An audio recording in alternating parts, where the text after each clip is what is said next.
It's okay. Off the mic, it's okay. Off the mic, Chai! Now wow, people wey suppose talk through to power don't off mic.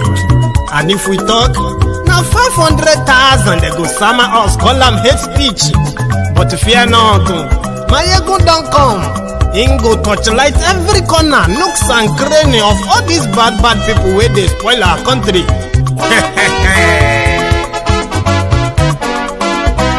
So my people make we laugh, oh yo yo. Maiyegun don't come, oh yo yo. My people make we shout, oh yo yo. Maiyegun don't come, oh yo yo. Maiyegun don't come, man of the masses, oh yo yo. Maiyegun don't come, oh yo yo. Maiyegun diary Politico, oh yo yo. Maiyegun don't come, oh yo yo. This one not the off in mind, oh yo yo. Maiyegun don't come, oh yo yo. And in the touchlight every corner, oh yo yo.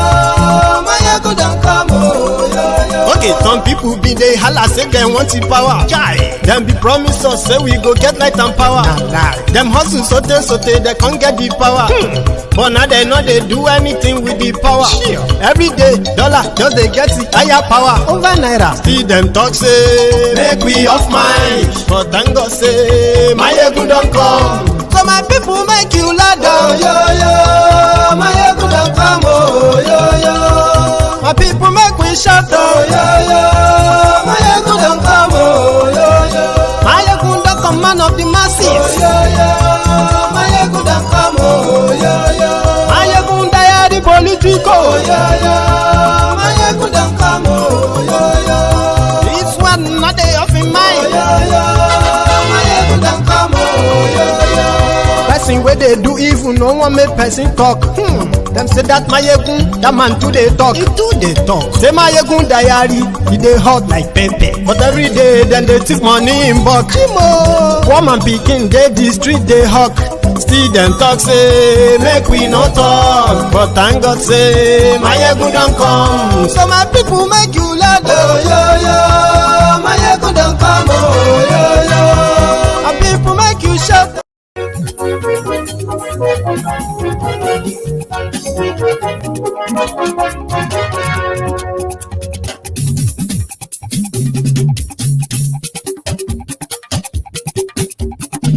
Maiyegun làwa mọ̀ làmọ̀ dódódódó. Hello there.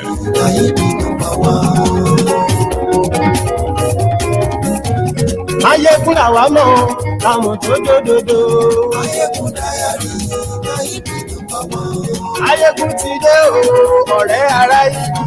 Maiyegun diary, Maiyegun number one.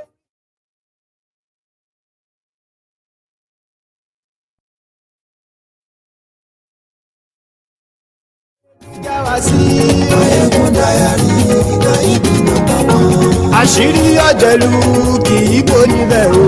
Maiyegun diary, Maiyegun number one. Bó bá ṣe é máa wí Maiyegun diary.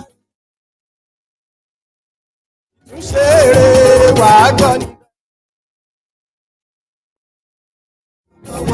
Maiyegun diary, diary Politico. Maiyegun diary, Maiyegun number one. I apologize for that. I think the audio just went off there. Maiyegun diary, Maiyegun. Is it back now? Ẹ farabalẹ̀ sẹ́ o kẹgọ́rọ̀ lẹ́nu. Maiyegun diary, Maiyegun number one. Àní Maiyegun làwa mọ̀ dódódódó. Maiyegun diary, Maiyegun number one.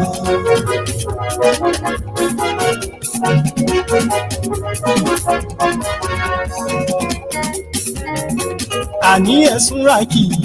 Maiyegun ti dé. Maiyegun ti dé. Ọ̀jẹ̀lú ẹ̀sùn ràkì. Maiyegun ti dé. Àní ẹ̀sùn ràkì. Maiyegun ti dé. Lórí Facebook. Maiyegun ti dé. Àní ẹ̀sùn ràkì. Maiyegun ti dé. Lórí YouTube. Maiyegun ti dé. Àní ẹ̀sùn ràkì. Maiyegun ti dé.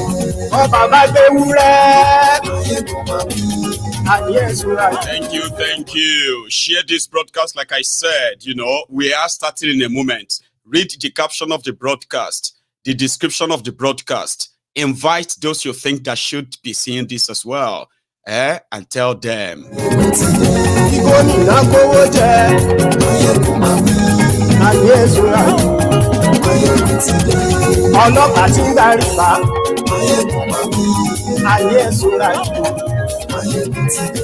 Aṣòfin tí ń rúfin òwò ayé ẹ̀sùnra yìí òwúrọ̀ olóṣèlú ayé ẹ̀sùnra yìí. On his man debt or his man death. Ayé ẹ̀sùnra yìí.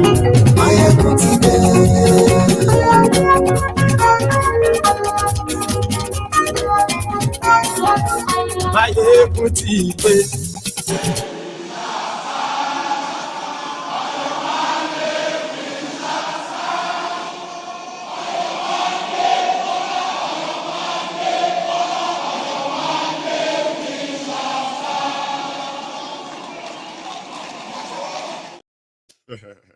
That would have been the song of everyone right now if this year they did not have the Obidients. So good morning to you once again, good afternoon to you, and good evening to you from wherever you are watching from. It is Maiyegun and live. This is live for those who are watching live. And if you have been following the news, by the way, okay, before I even get into all of that, okay, you see in Nigeria, where people have been sort of used to being used and dumped like that, it is like they had nowhere to run to. If they run away from PDP, they will be captured by the APC. If they try to run away from APC, they will be captured by PDP. And these are a group of criminals whose mode of operation, mission and goal are very similar. Okay? So until last year or 2022, when the politics of PDP at the time forced Peter Obi to go and use a Labour Party as an more or less like an SPV, special purpose vehicle, to achieve his political goal. But there's something different, because usually before now, they will do all of the normal political campaigns, all the nonsense talks and then attacks and all that. Then after the elections, right, you will see them jumping ship here and there, jumping up and down to go and get their own share from the Nigeria's Commonwealth. It has always been like that, okay?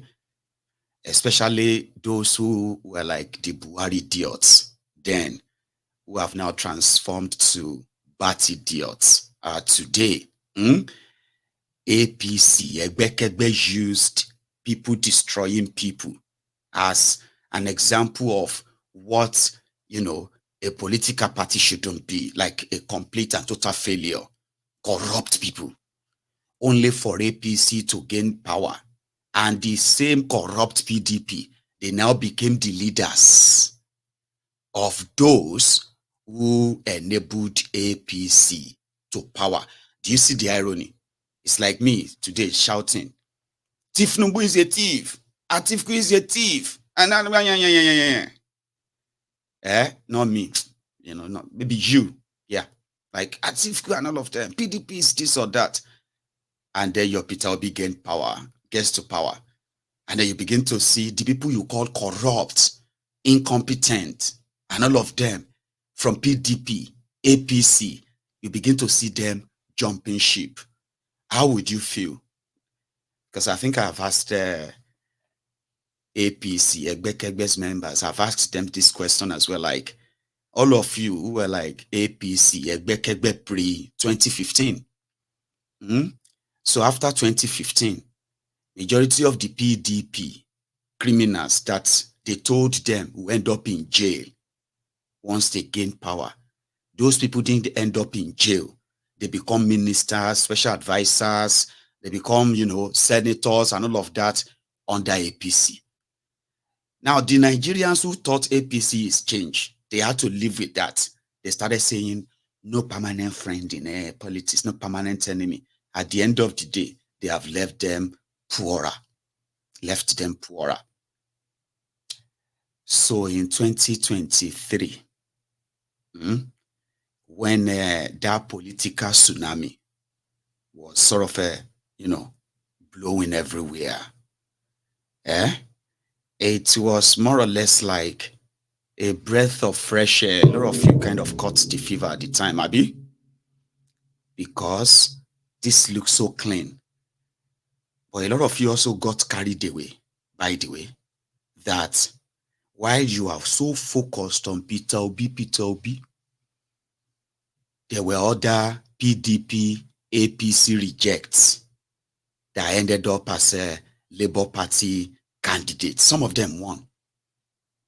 In fact, some of you are seeing some of them today and you are waiting for them to cross back to where they belong to, the real mentality. Sure you get.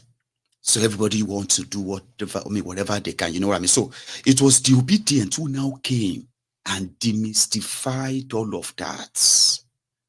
They were those who came and they became the real threats. Not just to APC, the one in power. Even people destroying people, the one that is not in power. I mean, in case if you have forgotten, that's why I'm kind of reminding you, okay? Because they were those who genuinely feels like they could use the power of, the power of the people. They could use the power of the ballots and change their destiny from the hands of these rogues. They actually believed it. And they put so much effort in it. We know they give shishi. They give us shishi. We know they give. We know they take. And they meant it. And that's a threat.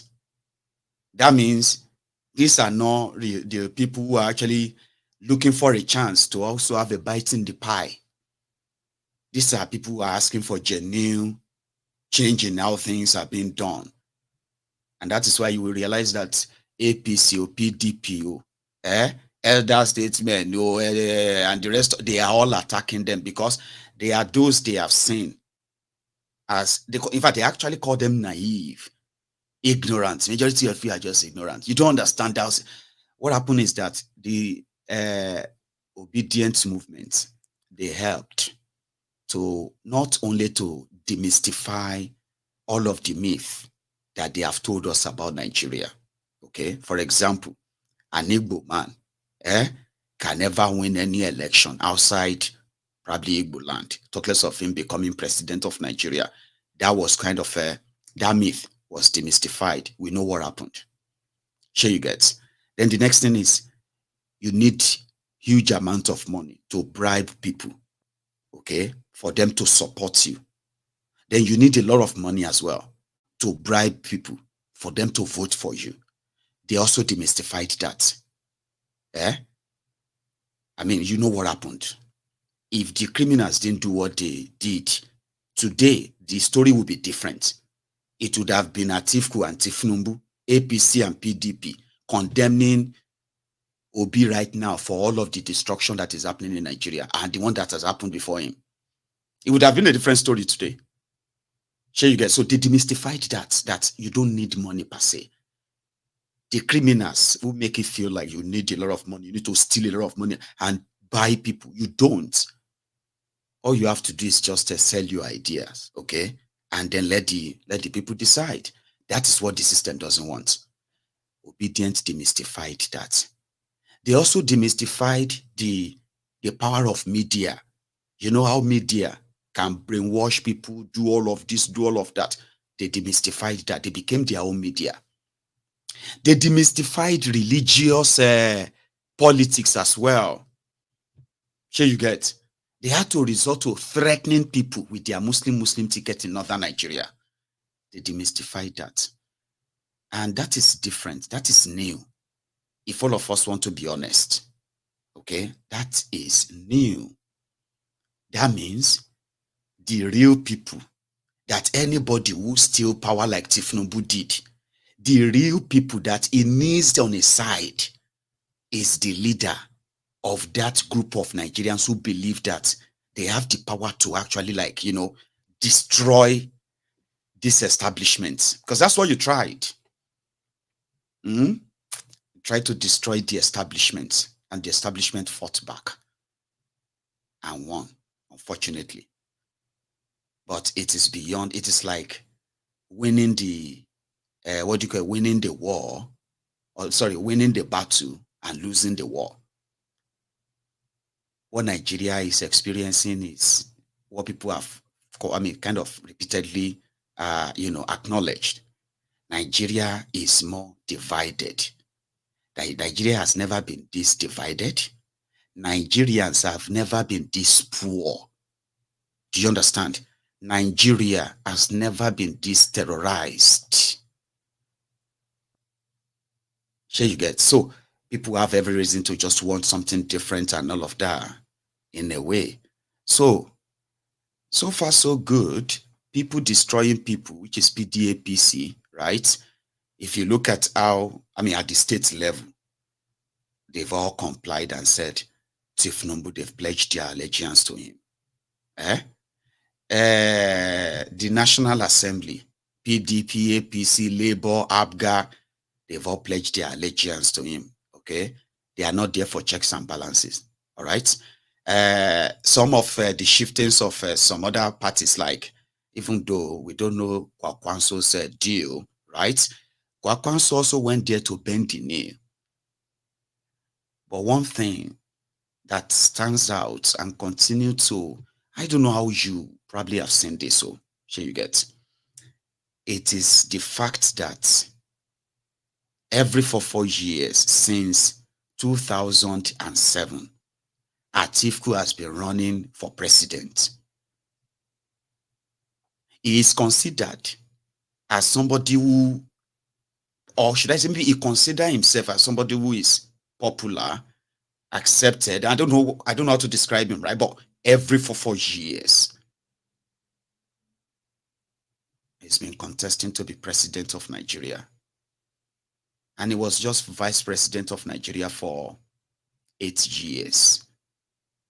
One of the things that is on record, is the fact that his own boss, Obankparo,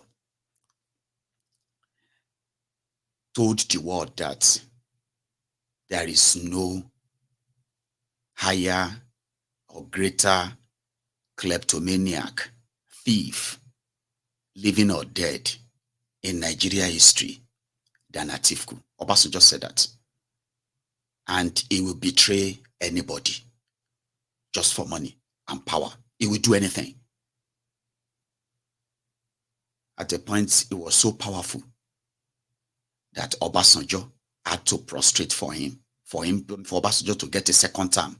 That was how powerful Atiku was. He had the structure, he had everything going for him, the money. But immediately Obasanjo got his second term, Obasanjo started, you know what I mean, destroying him slowly. And since then, Atiku, you know what I mean, has been kind of like, he wants to be the president. But that is not the point. The point here is this. Every 4 years, that he kind of say he wants to be president and all that, there are those around him, known faces. Then after the elections, you know what I mean, somehow, they end up in other party, his former party, and all of that stuff. Sure, you get. Like, there is no real loyalty. There is no real thing that shows that people actually believe in him. From 2014, December, when they were doing the APC convention, I've been at Congress, what do you call it, the one they have to choose their candidate. So it was Buhari, Atiku, and few others. Atiku, as usual, brought money because he was one of the strongest members of those who formed APC, believing that they could use that to take power from Jonathan. So it was now a game of money. They said Buhari didn't have money.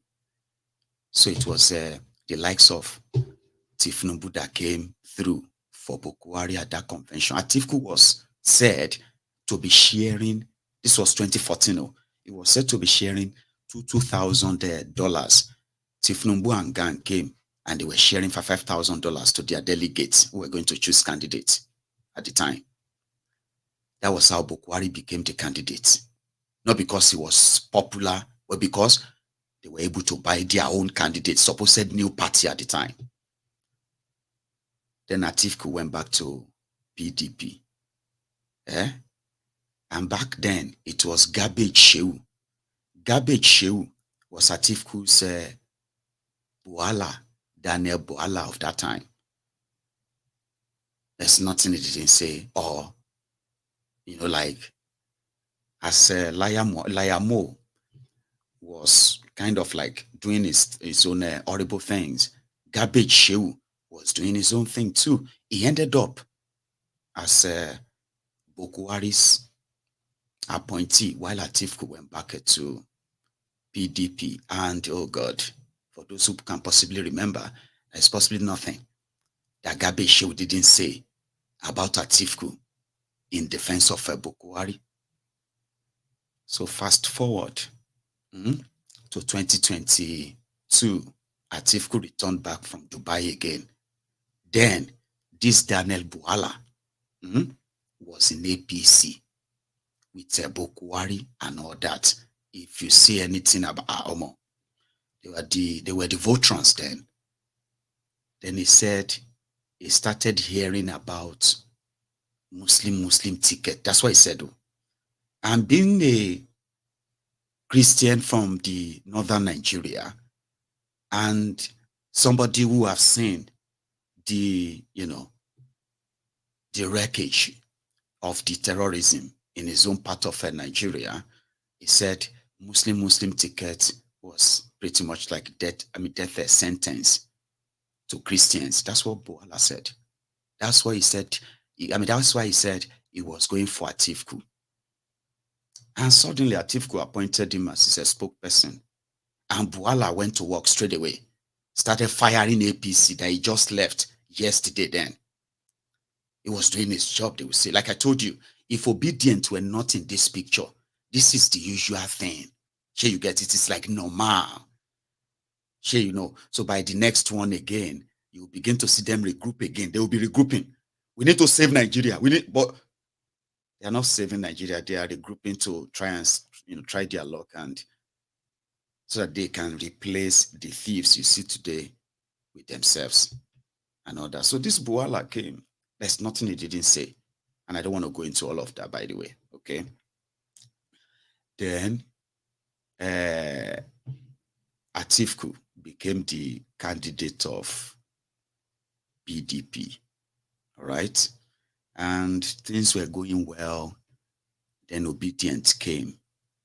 So when Obidients happened, because you know something, when things get to that stage, that you have to be drafted into their presidential this or presidential that, right? It is money. That's why you see some of them fight for it. Okay, that's where it starts from. And if everything should work well, you can become a minister. It's as simple as that. Okay, so when Atiku came, and all of them started getting all of that, this one is advisor to Atiku, on advisor to the campaign, at this and that, blah, blah, blah, blah. It was supposed to come with money. There were others too, because it's all category by category. So there were others who were like influencers. Those ones too, they were waiting. Those are the ones who are supposed to come and tell you who to vote for and why. So to you, there are people you admire. It could be people like me, somebody like me now, that some of you kind of, respect and admire. I will just come here and I'll begin to kind of tell you, go and vote for this, go and vote for that. And because you kind of, I could influence that or influence you to do that. So, but they have to pay me, give me big money. So the influencers were waiting for Atiku to roll out money. And that was the moment Obidients happened. So it was more or less like, from the start, it was like a joke. They're just joking, they're just wasting their time and all that. These ones don't understand. Then it became serious. What some of you didn't know is this. While you are shouting obedient, obedient, obedient, left, right, and center, you were destroying businesses, political jobbers, businesses. You were destroying them. It was their season. It was the greatest season. Transfer of power. This time around, the person in power is not contesting. Let me tell you something about Nigeria and Nigerians, political cretins, all these cretins who disguise themselves as a political this or that, jobbers, is that, you see, when somebody, like, for example, when Bukwari was in power and he wanted to go for second term, the level of money that will be spent is like gamble. It's like a gambling. Okay. So that one doesn't have the value much. So, but where they know that the person is not contesting again, everything neutral, that one should have been Babao. Atiku would have rolled out billions. And you see, as the billions is being rolled out, just like Tinubu rolled out billions too, right? So Atiku would have rolled out billions. And that billions would have ended in the hands of your social media influencers, Facebook, Twitter, Instagram, all of those places. And to you, they will tell you, I don't like politics. I don't follow politics. Well, my people, let me tell you something. In this Nigeria, for this Nigeria to work, we must make sure that so they don't pay them. But when Obidients happened, influencers were waiting for payment. They were waiting for contracts. You won't believe this. So there were those who make as much as $1 million from electioneering jobs that they run for politicians in Nigeria. People who make money from them. A lot of them will always draft, some of them will draft their own quotes. We're going to handle this for you. We're going to handle that for you. We're going to make sure that everywhere they are, like that. And they'll give them money. They don't need to vote. What is their own business? Majority of them who submitted proposals to Atiku, they no get reply. They were waiting. They were waiting. What is going on now? We hear that Okowa has released money. How come they have not paid us? Because around that time, when things became serious, it was like, and now, in case if some of you have forgotten, Obedient movement took over everywhere. To the point that to be an APC, people destroying, people pushing anything, you go they do like overtime before anybody can see what you are saying about Atiku or what you are saying about Tinubu. That time, I don't know if you remember. So you destroy businesses, you don't know.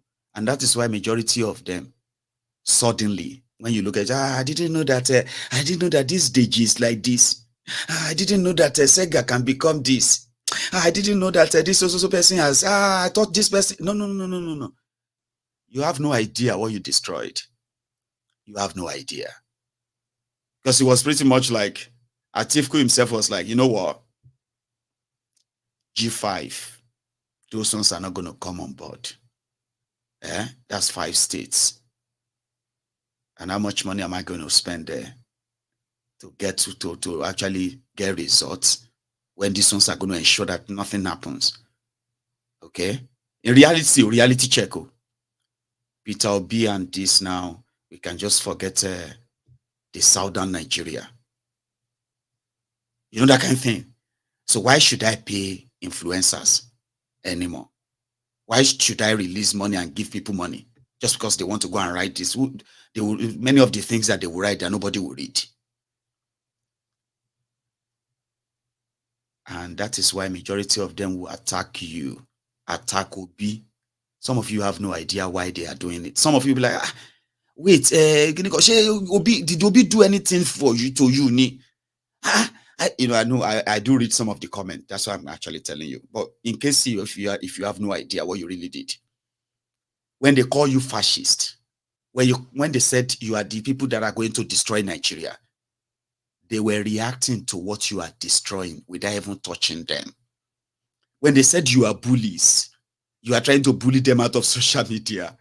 These are the frustration that is coming from the fact that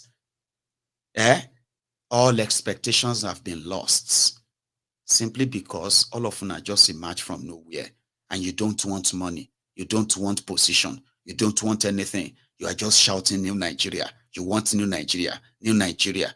And new Nigeria is not for everybody, because look at those who are currently enjoying the Emiloko now, as they are stealing hundreds of millions and billions of naira.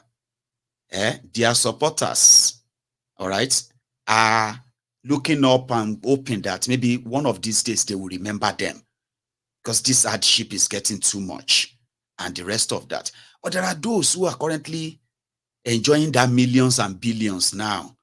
To them, new Nigeria, that's new Nigeria for them. Sure, you get, and you destroy new Nigeria for some of these guys. Some of them were planning on how to probably what they are going to do with the money they're going to make. Influencers, influencers that are going to tell you why Atiku is the best.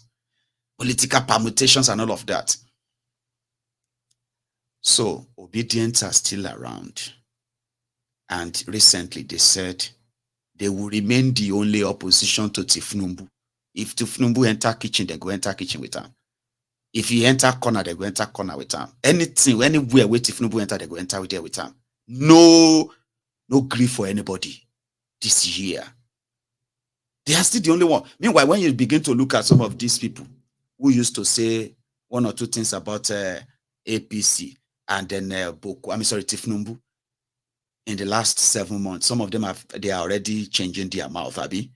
They will just give you one reason why. So normal by now, all the political parties in Nigeria, all of their excos and everything, they will be controlled by Tinubu, because they are already being controlled by Tinubu, including Labour Party. Yes, including Labour Party. In case if you have no idea, just so you know now. But you see the presence of Obi in that Labour Party, and you Obidients everywhere, is a real threat. And you know, you are not just a threat to Tinubu, you are a threat to PDP. And that is why they are not as mad the way they are mad with all of you, Obidient and Obi, PDP. They are not like half of, mad half of that. You know what I mean? Like nothing like close to half of that in their madness towards the G5 with a wiki and the rest of those who publicly said, yes, we'll make sure they will destroy this by everybody destroyed. Those ones, they are not mad at them the way they are mad at you. Because you are the people who are like normal by now. They would have started jumping ship. Everybody would have started singing. You know what I mean? And when what do you call it? When a bad idiot says, continue crying, Maiyegun. The people have seen the light. That's why they have joined Ashiwaju to move Nigeria forward. They'll say, oh, is that what they shared in your WhatsApp group? Is that what they shared in your WhatsApp group? That Ashiwaju is a political maestro, is a political prodigy, is a political people must understand how he does his deeds and all of that. Maiyegun, you can continue to cry. Everybody will bow for. Listen to me. I know. But it's not Maiyegun that is crying from all of this. It is majority of you. And if you are not crying directly, call your family members and be honest. Here you get. So, Tinubu would have no opposition, no real opposition, nothing to fear or worry about. If all of una obedience no day, even though they still believe that some of those who claim to be your leaders, their expiry date is so close, when they will eventually tell you that no, they have seen different things about Tinubu now. To move Nigeria forward is what they will be saying. All of those PDP and the rest of all those rogues and APC criminals that try to move Nigeria forward under Bokuwari, how forward is it? I don't know if some of you remember that Tinubu declared government of national unity as well, trying to look for legitimacy. I don't know if you remember. Do you? Oh, okay. Some of you do remember, Abi.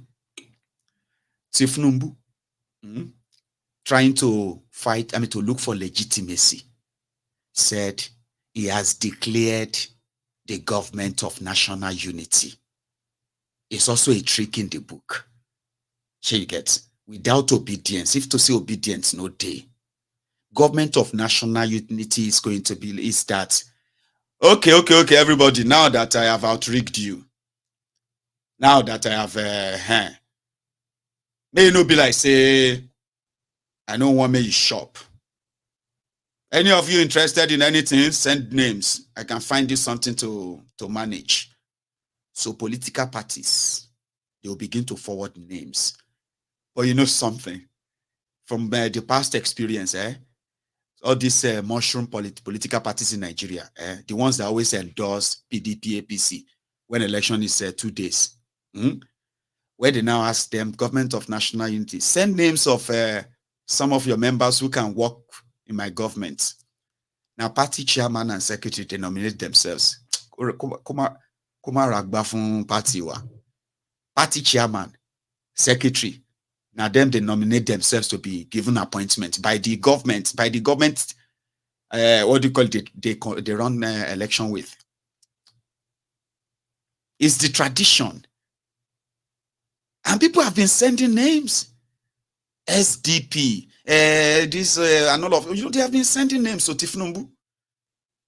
I told you the last time, this was last year, that Tinubu has made over 2,000 political appointments, including his ministers. He's making appointments. Some of them they will announce them, some of them they won't, because they don't have to. Political parties, everybody, all of you now, where they look, say, I'm going to go and look for one small party. And I will contest for it. I will run, and I know that it'll be Mugu. The system owns them. Despite calling for government of national unity, which, of course, Labour Party and, Labour Party pulled out. Like, no, we don't want to be part of your government of wherever. This was before the court judgment. We don't want to be part of your, because the real threats today are those of you called the Obidients. They've done everything. All right? So it is only when the head, your Peter Obi, once he bends his knee in front of Escobats, they believe the rest of you will disappear in a month. Okay? So any deal that anybody want to bring to the table for Tinubu in this regard, that does not include Peter Obi as the number one on that deal, is not happy. I'm saying this to you so that you can have an idea of the efforts, of how much they believe that Shebi it is Tinubu. Talk to this one, talk to that one. All the people around this person, take all of them. Once you take them, take this one, they are nothing. Because that's the old way of doing it. Remember Donyi Okukwe? Donyi Okukwe was one of the front runner of those who were like looking for political party for Peter Obi. How many of you knew then that Donyi Okukwe is also a student of Tinubu's political academy. How many of you? In fact, what am I even saying? They never really hide all of this. They all tell you their relationship, their this and that. They may not tell you everything. Same with Patu Tommy. You get that now? So you know all of that. Okay, so when just a few months, or is it a few months, or let's say, yeah, a few months before their Charade elections, they quickly dropped Doyin Okukwe's compromise, the corruption case against him, and that was supposed to kind of, in a way, send a strong signal to say, okay, Shebi, you said Peter Obi is not a thief. So what about this one that stole money? Is that not the one that is now? So what are you all kind of blind? You really think the Obi is different? Look at the people around him. What makes them different from? Look at Babashir Lawal. Babashir Lawal now is now what? Is now a good person. So if Obi become president now, Babashir Lawal will become a minister or something, Abi, and you all have to kind of look away and say it doesn't matter. So they kind of have to use people like that around him around that time, but it's still no break or disobedient. Now I'm just telling you, what happened there in the past now, as it is. So Doyin Okukwe was removed. It was replaced by the other guy. Can't remember his name right now. Oshutoku. So all of this that then they later actually brought in Lamidiot Sapampas. All of these are effort to say, oh, Benny, what did they worry you? Which Nigeria you want to save? Who you they deceive? What did they come on? And that is still the issue till now. So the people like Atiku, they are like political orphans. You know, those rich kids that you are only friends with because, at least they have a lot of goodies. That can keep your, you know what I mean? I don't even know what I mean, because I didn't have a rich friend. I mean, rich kid. I didn't have childhood friends who were like children of the rich, like that. No. All of us, they Ologun must struggle. You know, that kind of level, like we're all like Ologun must struggle. So I could probably imagine it, because from what I know, there is nobody that has the widest, the weirdest imagination than a poor man. You know that? A poor man will look at and say, somebody just bought a Lamborghini, and Lamborghini Diablo, £500,000. And a poor man will be engaged to be, do you know what you can do it if I have that £500,000 right now? I will first of all, then I will do this. I will look for a business. I will now do this or that. You know, imagination of a poor man is so sort of, it's wild, kind of. So I could imagine it like, was pretty much like the rich kid that you are trying to kind of befriend, because you would have access to a lot of things, like, what I mean, being friend with him. That's the way I see Atiku. Somebody who have God knows how much money Atiku actually really stole from Nigeria. That he has so much money that way, as well as those who probably put the money together as well for him. I don't know how much money he has, right? But he has nobody who believes in him. Nobody. That's my belief. So the moment your papa lose your job like this, and then you go no say you only have a lot of friends because your papa is rich. If not, majority of them are only barely tolerating you. Do you know that? It's the same with Tinubu as well. But just because Tinubu has something to kind of on his own side, his own gamble paid off.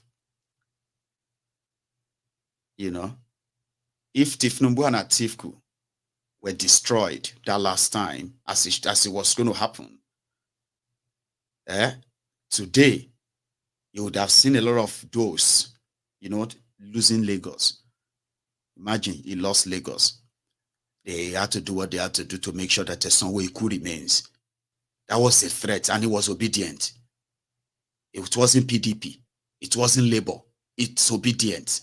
They know it. That's a threat.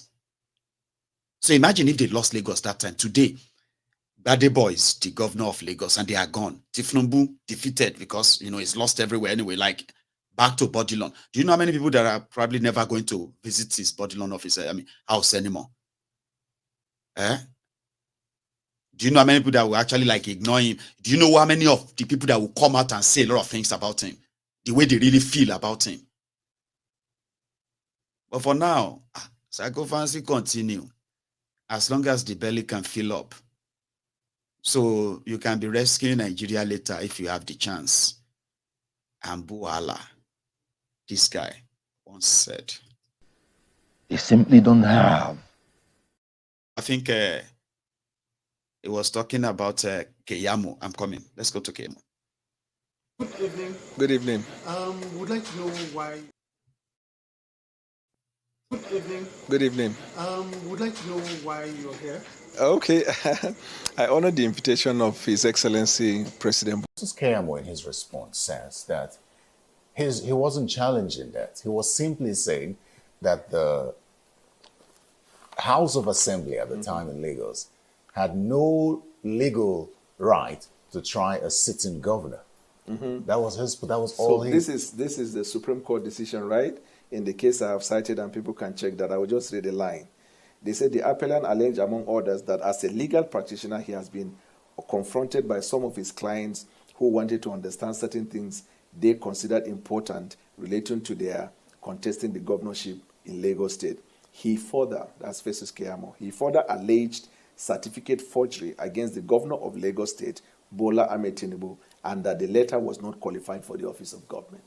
The certificate that he was challenging forgery is that everything Bola Ahmed Tinubu presented, which granted him the opportunity to run and win the election as a governor, was forged, was faked, and this is not a mere slip of tongue. He went to court, not representing a client. He was the appellant in this case.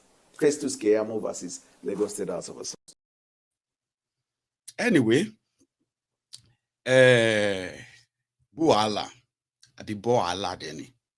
Daniel Buala said, the brain or the human brain is unique and miraculous. It works and functions optimally 24 hours a day, 365 days a year, until you join APC in capital letters, screaming, then it stops working. So this guy, who was everywhere about Tinubu as a drug lord, today people see the Mugus who are watching the Bat Idiot New and the rest of, they will tell you, all of that one is just politics, Jare. All of that talk. Look at FFK for Food Kayode. Do you know how many things for Food Kayode said about it? Look at him today. Oh, God damn it, man. And your life that they take gamble so. And you did hear the shalaye. They explained to me what I already know. I'm only just wondering, right? How you are comfortable with all these rogues playing with your destiny. Then, when they play songba with your destiny, when your life now poluku mushu, the same people are going to go and group themselves again. The same faces somewhere that they want to rescue you from a year to Tibaje, and you will still believe them too. I say, yeah, I believe you, sir. Audelo Yawiri. That's what I'm trying to prove here. So yeah, who are the wearies inside this place? Stand up. You sit down, you are looking around. Why are you seated? You are seeing the people who have no morality, no integrity. Sure you get. that will say something now, something that you believe shouldn't be happening, like they believe shouldn't be happening. Then on the other hand, there they are, bending the knees. It's because I admire him. So you they work for Atiku, you they admire Tinubu. You don't hear where person they work for UBA, and a Titan Bank they pay him salary. Somebody said it is possible if you have a bank account with Titan. Okay, pretend that you don't know what I am saying. So when Titan they pay salary of their staff, they will come pay you too. Where they work for, they play. So the guy now went on to go and bend the knee, for Tinubu, and he, apart from the picture, yeah.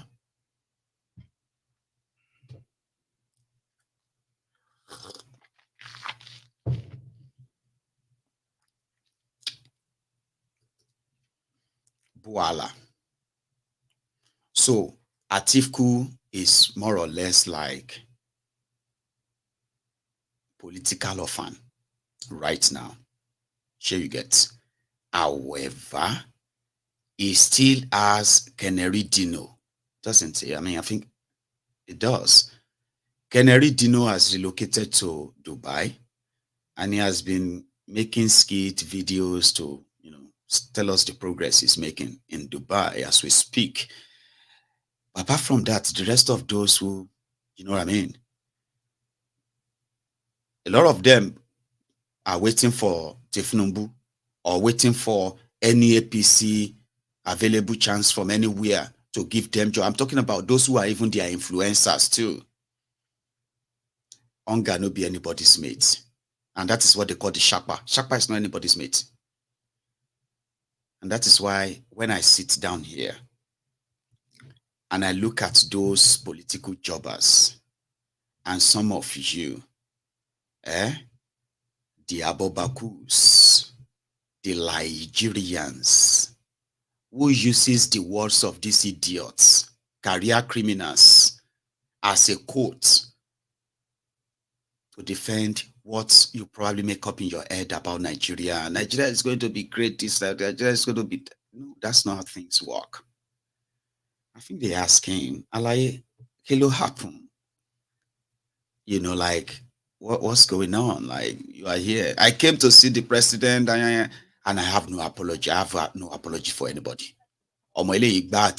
Straight in you. If you think coming to see the president means I have joined APC, so be it. Good evening. Good evening. Would like to know why you're here. Okay. I honor the invitation of His Excellency President Bola Ahmed Tinubu, who is a father to the nation, who God has given the opportunity to lead the country at this difficult time. And so I came to celebrate and congratulate him, and then to also give him our commitment that as citizens of the country, this is a time for all of us to throw our weight behind and support the administration. I gave an illustration of an aircraft that has taken off. The aircraft is the country. The passengers are the citizens. The pilot is Mr. President. His co-pilot is Excellency the Vice President. The cabin officials might be the ministers or other agents of the Federation. You may not like the takeoff of the airplane. You may have even your perspective about the way the pilot is, walking towards the turbulence, above the sea level. But one fact that must bind all of us is that the plane needs to land so all of us can be alive. When it lands, you can also say you don't like the way it lands.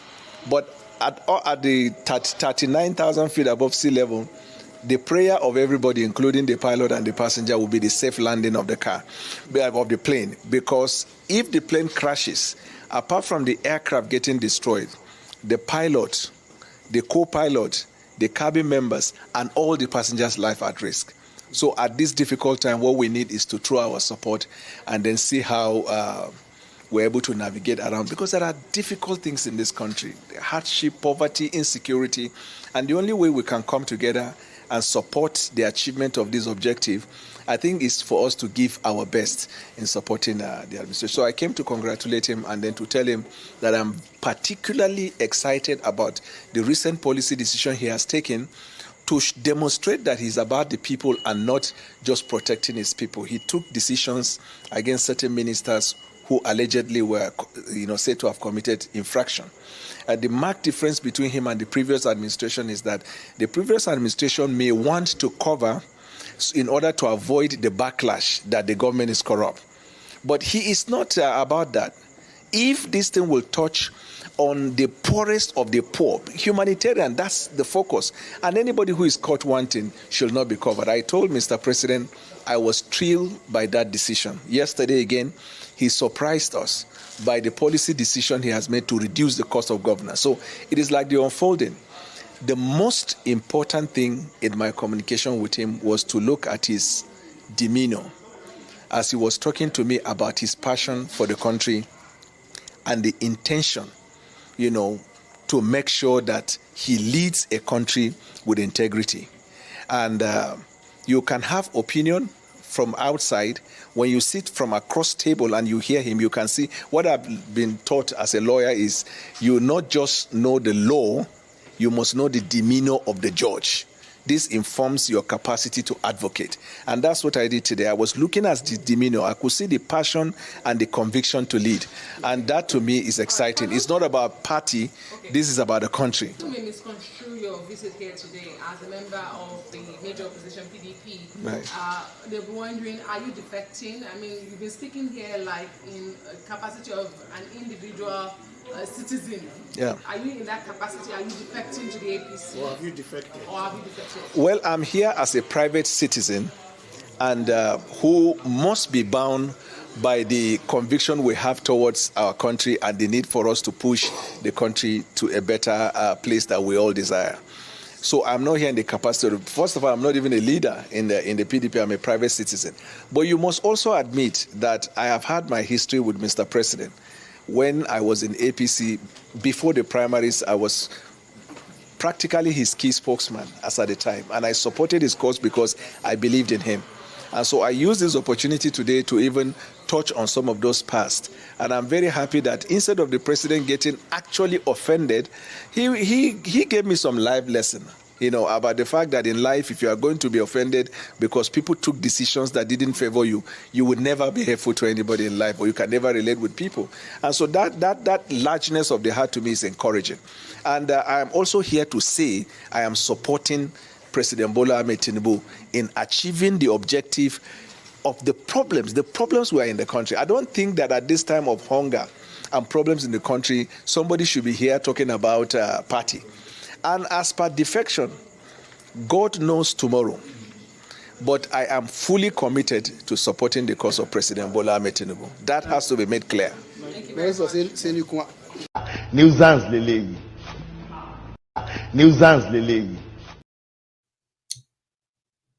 The human brain is unique and miraculous. It works and functions optimally 24 hours a day, 365 a year until you join APC, then it stops working. You know what they will tell you?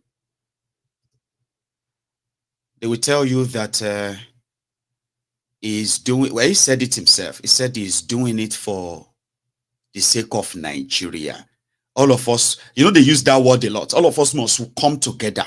All of us must come together to work with Mr. President. What do they mean by that? Like, have you ever asked yourself, like, what do you mean by come together? You are taxing the people, all right? Taking the money. You are borrowing money in their names. You are taking decisions in their names. Yet they are still unsafe. They are poor. They are hungry. They are jobless. And they are watching you blow the same money away on yourselves. And you are saying, all we have to do is to come together. We all need to come to... What they are saying is, everybody should just stop talking. Then he said something about his passion. This guy would have been the one speaking for Atiku. If Atiku is the president, they will be the one to tell you what Tinubu cannot tell you, what Atiku cannot tell you. Tinubu's idea? Are you serious? Tinubu's... we must support Tinubu's mission. What is Tinubu's mission? He said that Tinubu suspended better Edu is enough to convince him that Tinubu is, you know what I mean, And a lot of people were like, Olori Buruku ni Buala. So because of Beta Edu's suspension, and that is why suddenly it's a change of what have you, and he has the right to change his mind. Maiyegun, let us tolerate other people. He has every right to change his party. I don't have any problem with that. I don't, because I know, of course, that's what you do. Is that not what you do? It's not about ideology. It's about teleology, Dabi. It's about what everybody can get and how you can get it. All you need is a reason. No be so. Somebody said, "Shut up your mouth today." Somebody said that to me on Facebook. He said, "Shut up your mouth. Is it because you have not? They have not given you your own appointment? That is why." Another one said, "Oh, Ogbeni Dakejo, if it is Obi now and they have made you a minister." Like I said, Sherry problem hereby. A lot of them actually believes that, like I said, like everybody is waiting for his own turn here and there in Nigeria, and they believe that everyone is like them. You know what I mean? I am just trying to do my best. You are not doing any jack shit for your country. You are just trying to take your turn, and everybody is not like you. It's not everyone that wants to live off like scavengers. And I can understand because of where you are. When you tell yourselves the truth, okay, like, oh my Leo, this country is sad though, and all of that. You can imagine how you can suddenly become rich because you want money, and it doesn't matter how you get it. But everybody is not like you. Do you get that? And when you now know that it is about what everybody wants to chop, and you know, you believe that it's because Maiyegun has not been given an appointment. That's why he's shouting. If they give him his own now, he will keep quiet. I want Baba Etisobe for me, in case if you don't know. Your papa, your mamas like that, who are like older now, they've told me that 10 years ago, 11 years ago.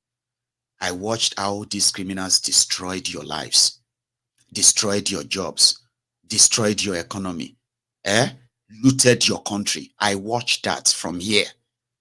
Where you are there thinking, I am talking because I also want to come and steal from you, Abi. So the bottom line is, you know they want to steal from you, okay? And at the same time, you are hoping that, you are saying that Nigeria will be great one day. How? Do you think if Nigeria can be sold in part, these guys will not sell it in part, and all of you can go and find a place to stay? Do you think they won't use that? So you see thieves go into a system, all right?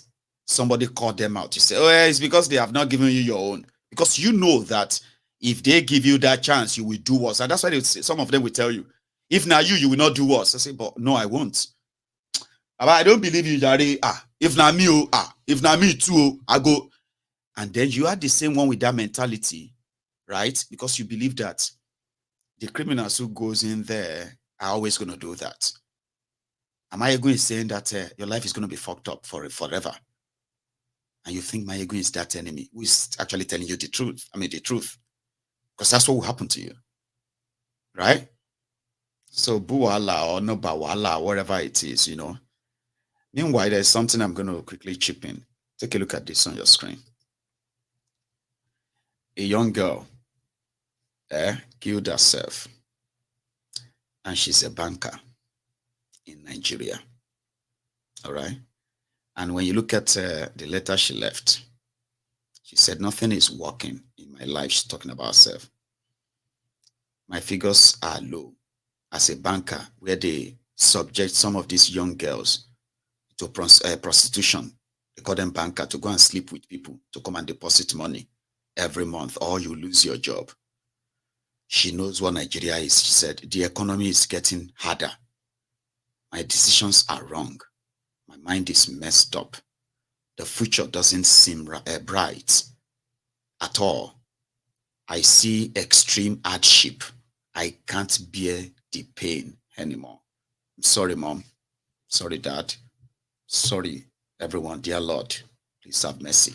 Then she poisoned herself and then she killed herself.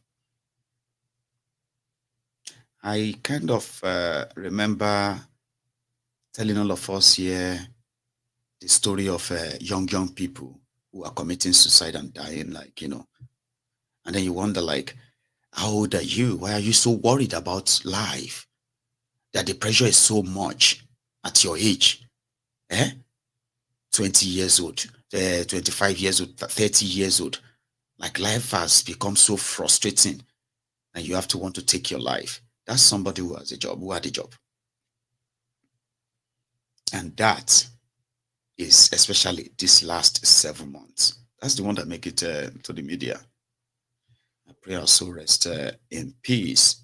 Here is what Kenneth, another APC product that ended up working for Peter Obi, Kenneth Okonkwo, hearing what Buala did, his own position. They simply don't have the will to implement the truth.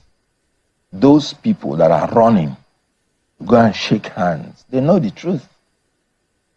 Because it was the truth purportedly that made them to leave the place in the first place.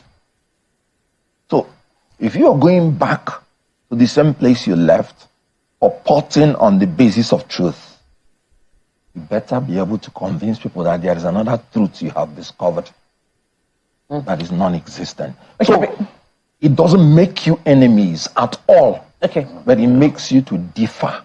Okay, so because a major defection happened from your party, Labour Party, to, well, I do not know that Dr. Doyo Kukwe has entered in any other political party. That's why you wouldn't use the word defection. Exactly. Well, so maybe major resignation. A major resignation. Let's just use the word. Let's use your term, resignation. No, but a major, leaving of a party happened within your own party. The former DG campaign manager of the Peter Obi and Dati campaign organization, resigned from the Labour Party.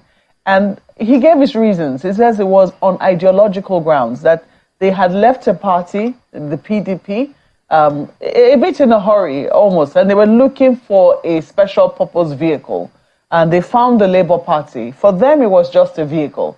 The ideology, according to him, didn't quite sit well with them, but they figured, after we get to office, we can always figure that out. It didn't quite work out. And now this is where he is, and he's finding that he's unable. He's not exactly a leftist. That's what he said. And he doesn't think that he believes in market principles. So he's resigned from the party. But it doesn't appear that the Labour Party is saying it his way. They think that he has something up his sleeve, and that, this is about politicians not being truthful. Why do you think the Labour Party is quick to reach a conclusion like that when he hasn't exactly joined any other party? Well, first of all, he has the absolute right.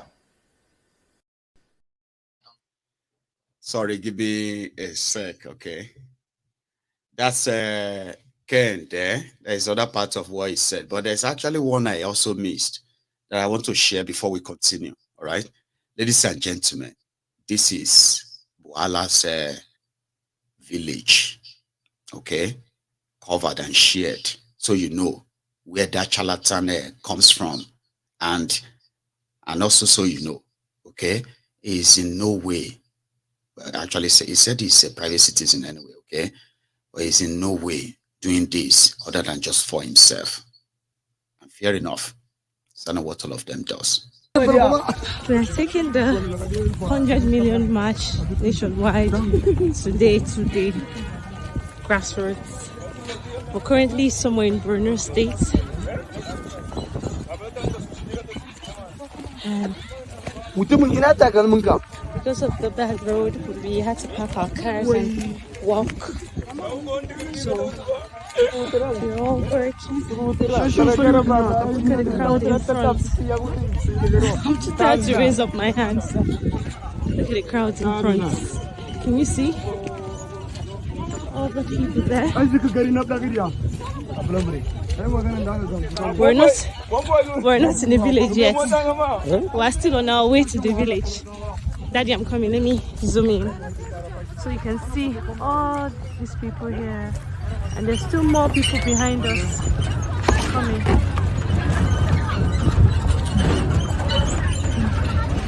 These people here,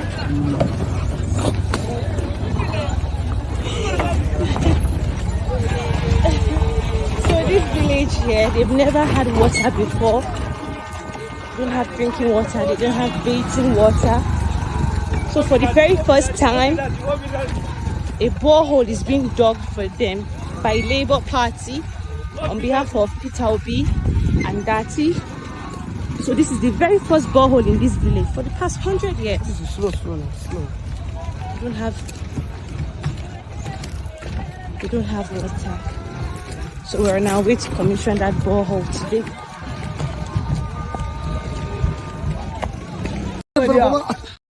So when they tell you that nobody knew Peter Obi in northern Nigeria, you have no idea what those obedient Obidients, what they did. Or you probably do have an idea. But, a lot of you have done so much to underplay what they achieved or what they did. And I continue to tell them, right? Even though I warn them that it's never going to end well because of the people they are dealing with, it's never going to work. Or I would never downplay what they achieved. They forced the establishment to shake in the middle of their own supposed game, the game they control. We saw all of that. And they were everywhere. Borno State, Southern Borno. They were everywhere. That's where Buhala comes from. Another clown from Abeokuta, Shegun Showumi, that one done the momo now. He will soon join now. Jeff and Dom, am I going to criticize Bola Tinubu, President Tinubu, more than the one I've been criticizing him? Am I going to fight him more than the one I've been fighting? Do you know, I've known this man since 1993, by name and by voice. And yet, on behalf of this party and for the benefit of this party, I'm closing my eyes to everything I'm standing. The person that was president in 1999, Obasanjo, is he still a member of their party today? The one that said he didn't have shoe, Jonathan, that we gave him presidency 2 times. Because of Jonathan, we became a party that everybody was abusing. He's not even standing with the party today. I'm still here standing and shouting. And if they don't want us to reform the party, please, Buhala. Keep space for me, I'm coming. That's what I'll say on that.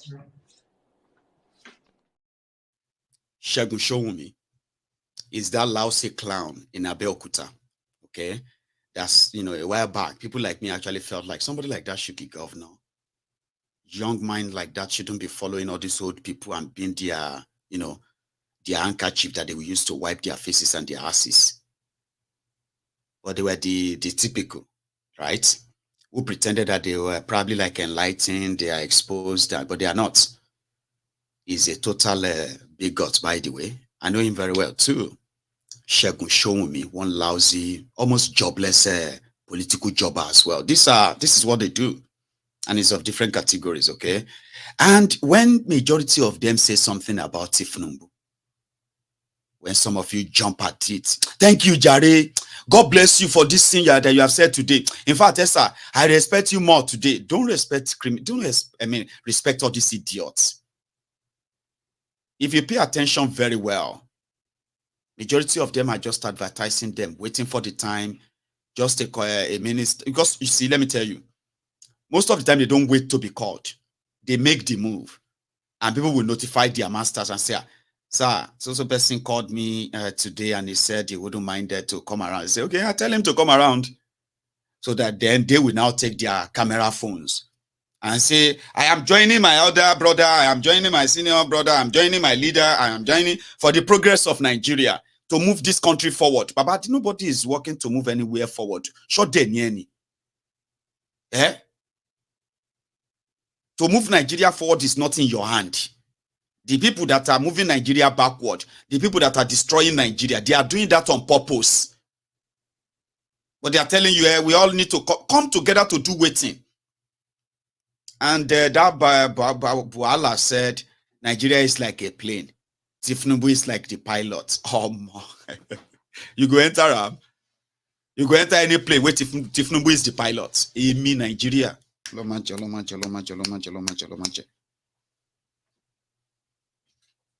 So but once you enter there, once you find yourself inside there, oti wa nínú plane ni Tinubu nìyẹn. Anywhere, if you land, if you crash, if you whatever it is, if you die off, whatever happened, you are on your own,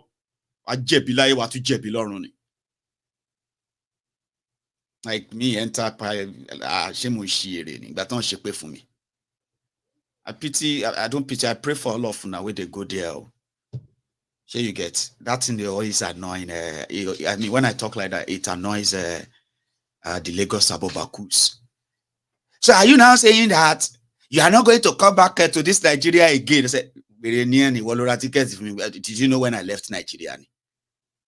So why are you bothered whether I'm going to come back or when I come back or if I'm not going to come back again? When did you know me?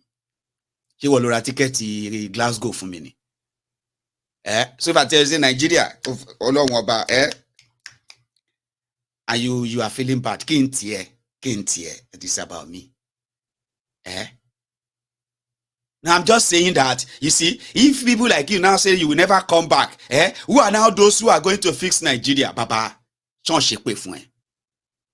have you checked your own, what do you call that thing? Census. The Nigerians and all of people who are outside Nigeria, 1 or 10 million. Do you know how many of you that are inside that place facing the shege? You are waiting for those who have escaped to come back. Come and enter your plane. We go crash. So if you feel like the plane shouldn't crash, you should be worried about that. No, it's just Maiyegun, I love you so much. And I just thought that if you talk like that, if, for example, now, look at Yoruba Nation. If people like you don't come back and fight for Yoruba Nation and the rest of that, so how are we going to achieve Yoruba Nation? Who you the bobo?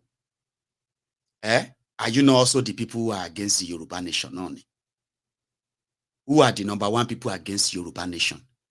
Are you not the same people, the Abobakus, the political jobbers, who are waiting for the time you two will be senator, you will be councillor, you will be chairman, you will be governor, so that you can take your own share? If Nigeria want to break, you have to take your own share too before Nigeria breaks. I know what some of you are saying. Are you not the ones who wish that Nigeria should kill Igboho and kill everybody? When they even kill people who are asking for Yoruba Nation, are you not the ones who are like happy that they kill them or put them in jail?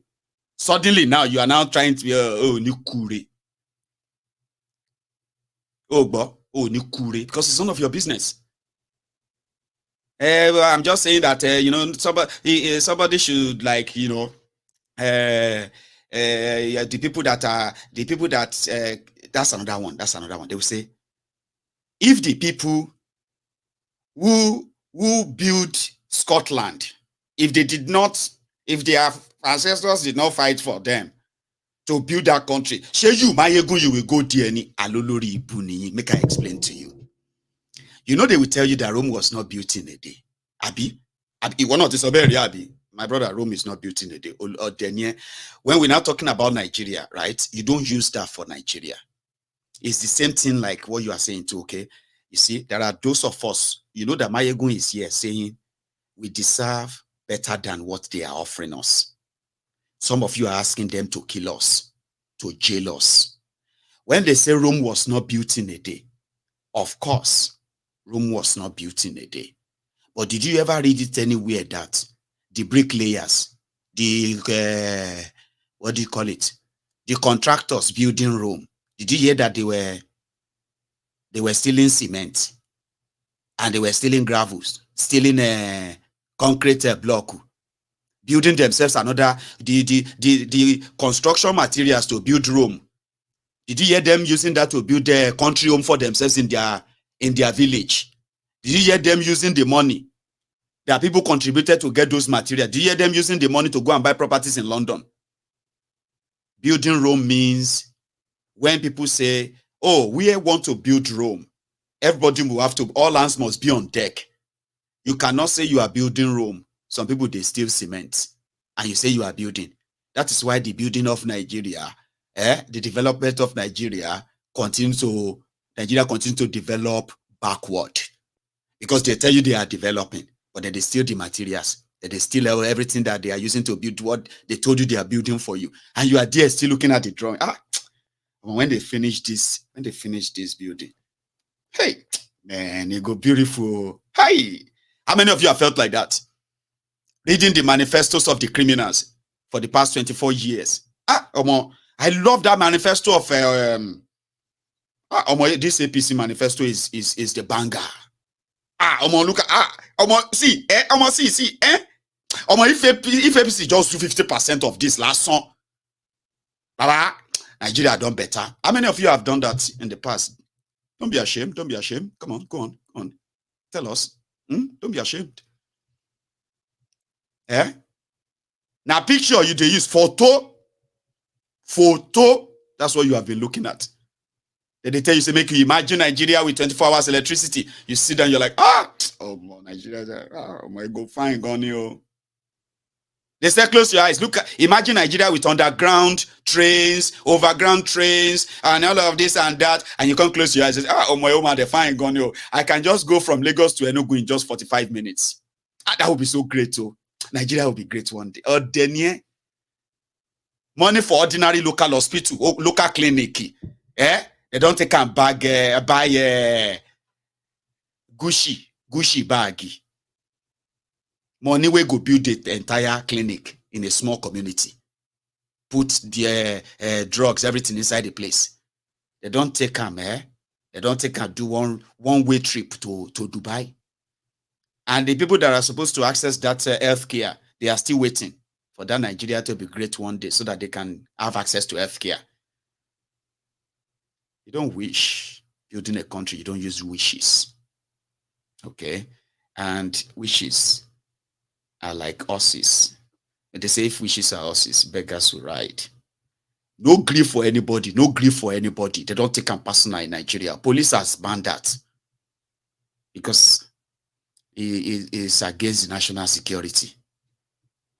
It's like saying you would never agree with the police too. No grief for this, no grief for that. It's a threat to national. Okay, hang on, listen to this. Nigeria police has a warning on the supposed theme of 2024. And let me say again, on this note, that the new slogan for 2023-24 for our young ones is no degree for anybody. We have been informed from our intelligence that this slogan is coming from a revolutionary sector that may likely cause problem across the country. No degree for anybody is being seen as just a normal talk. But in security business, in security community, we have seen it as a very, very dangerous slogan that can trigger crisis. Nigeria police has nuisance lele. Nuisance lele. It's not wrong. You hear me? Even though nuisance in it, but it's not wrong. No grief for anybody in 2024, especially the criminals in government. They will throw a lot at you this year. A lot. And that slogan is the revolutionary slogan. It's not like, you know what I mean? Like, they kind of are smart, but I don't know why they are so worried. They are worried of things that are unknown. In 2024, no grief for anybody. No grief for the criminals. In a political office, the avuvusela, in religious center, including the terrorists. That's the one I like. The military says in 2024. Citizens of this country to see security as a collective responsibility of all. Therefore, no greed for terrorists. No greed for perpetrators of insecurity. Citizens. Is that not better? Police are criminals. Okay? Sure, you know. So if you see them anywhere, whether they commit crime, and maybe they won't rob you, in 2024, you must develop the habit of arresting the police themselves. Maiyegun, arrest police in Nigeria. Disarm them. You go, all of them go just stay. When you see them, like they are around the corner, committing crime, like collecting bribe, doing all of that nonsense they do. All of now go call yourself. It is called citizen arrest. Now go like that, like say you want capture more and all of that. You go like that, Eh? And once grab them, collect all their guns, tie their hands, tie their legs. Tell them, say, they must be tried for their crime. They won't shoot you. You don't worry, they won't. So the idea I just gave you now. Because things are going to happen in 2024. Look at me very well. And listen to me. It is not really written. It is already been psychologically put on your mind. Consciously, subconscious mind and all of that. As you are watching me right now, your minds are being prepared for what is going to be like in 2024. A lot of you, you will need no manual instruction on what you should do when that moment comes. It's going to, like, you know what I mean? They know it. They do. And that is why they said it is against national security, this or that, to threaten you. But you know one beautiful thing, right? It is going to be spontaneous. Let me explain that to you, just quickly. Let me explain that. Spontaneous is, you know, these days, everybody's just like, when are we going to hit the streets now? When are we going to face these people and fight and all of that? There are people who are like, not just saying it. Subconsciously, they are already imagining it happening and they can't wait. So when the spontaneousness of it hits like that in this 2024, those are going to be the first sets that are going to make you understand what spontaneous means. And some of you will sit down and be like, how did they organize this, Ike? How did this even happen, Ike? And that is why you obedience, you will remain a long threat. And guess what? You see all the bad idiots, articulated their mugus, and everyone who is going to come for you. Some of them, they do not even have, they don't understand why they are attacking you or attacking Obi. But to them, they just have to do it because they have been told to do it. Because if you don't do it, this Obi is dangerous. So if you know what this Obi is going to, if you know what is, it has some people that are going to take over Nigeria. We must, you know, that fear. Those who are attacking you, the bad idiots who are also suffering in Nigeria, the Buhari idiots who are also suffering in Nigeria, the articulated morons who are also suffering in Nigeria, who are going to abuse you, who are going to attack you, attack Igbos, attack this or that in today's world of you. Some of them don't know why they are attacking you. They don't know. They just believe that it's something they have to do because they have been told, you need to, this Yoruba land, we must not accept it. All these Igbo people, you need to be careful about them. I know what I'm saying, you know. These Igbo people are this blah, blah, blah. This, you know what I mean? Like, the reason why they continue to repeat that, to put that in your mind, that you then believe that you are doing something in order to prevent something. A lot of you have no idea. The reason is simply because the only person that whose base have all it takes to shut down Nigeria are the Obidients. The only person that can call all of that and put all of his eggs in one basket, Peter Obi, that's the person. And that is why if it's not on the table where they are negotiating for any collaboration or whatever, that people are jumping into Tinubu's ship and all that, right? If it's not part of them, the job is not done. He has a base that is huge enough to spark unbelievable national revolution in Nigeria. And this is not me trying to be kind of generous, so I'm just being factual here. Because the only people who don't want anything for personal selves, like in large number, are those of you who are obedient. You know the Obidients are not they are not Labour Party members. Do you know that? You have Labour Party, and Obi will use Labour Party as his special purpose vehicle. Abi? Because that's what their law says. You have to have a political party. If to say somebody can run independently, Obi will still run independently and still get millions of their votes. I mean, not that they will kind of make him president in any way. Obidients no get party. And from what I heard, they no get religion. Not that they are not really like they are not Christian. I mean, like as obedient, right? That your religion is not the real. I mean, the biggest thing to them. It doesn't matter.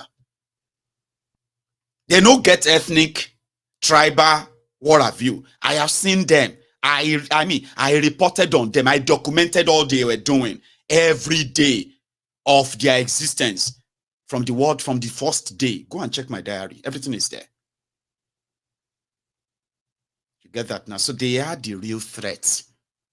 They are those, if they do any charade election, they are those that can trigger anything.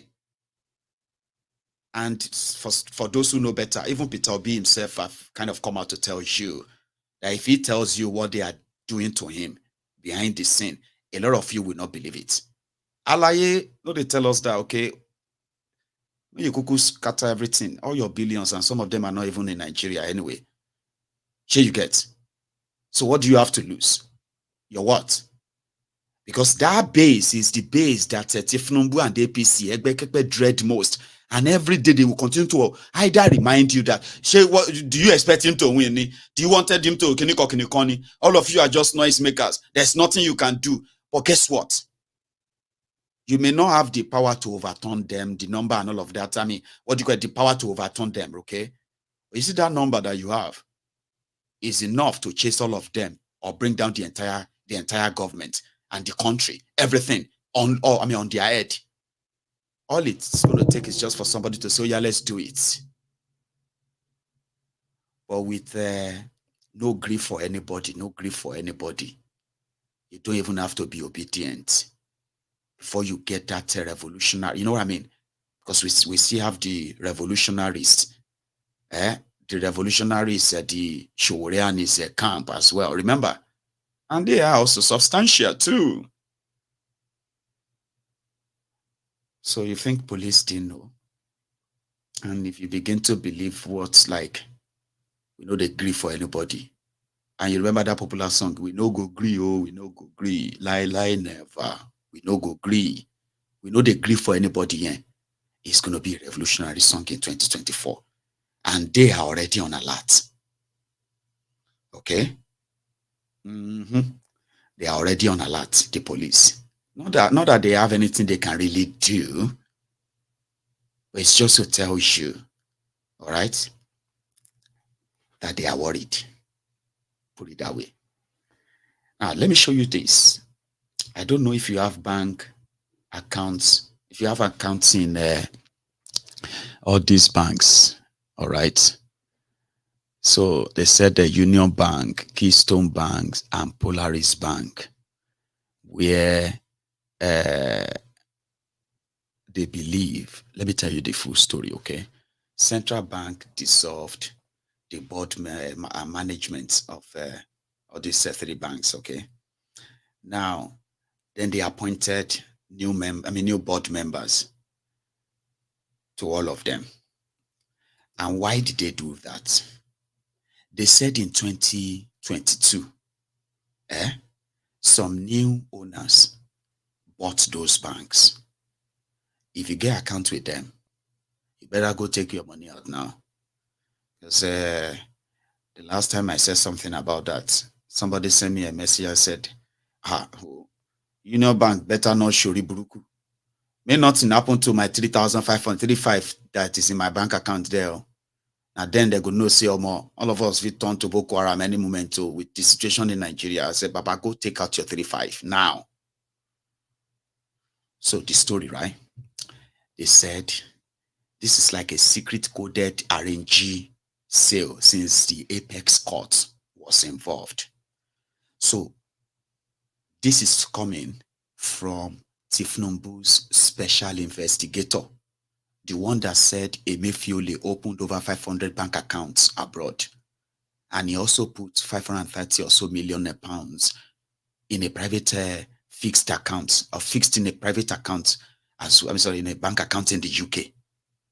That private investigator also said Emefiele, right, also bought banks. As a central bank governor, they said Emefiele bought banks, but he didn't buy them straight away. They said some of the people that Emefiele worked with in looting the Central Bank of Nigeria, forex this, forex that. So Emefiele helped them to buy the banks, and he also bought the banks for himself. They were like about 4 banks. So one is currently managed to wriggle out of it temporarily for now. So the 3, where they are, which they have taken action on. Okay, here is the story. They said in 2022,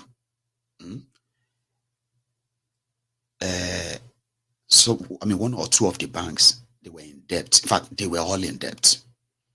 And they were in debt in tune of trillions of naira. In fact, one of them, that of Polaris, was in debt of about 1.1 trillion naira. So what did they do? They decided to buy the banks. Okay. The federal government of Nigeria, who has a debt collector company called the AMCON, for those who are in debt to Nigeria, like that. So they go after you. They can take your properties and just make you pay. So what they now said, according to the Jaga report as well, they said, you see these banks, suddenly some people, Central Bank of Nigeria took over them, their loans, which then make them central bank days. So Central Bank now offered them for sale. And in that, 2022, they sold one of the banks for 50 billion naira, with the arrangement that for the next 20 or so years, they will pay the debt of the bank, 1.1 trillion naira. Okay. Now, all of that were done. All right, great, this. However, the supposed owners, the shareholders of the bank were not completely disclosed.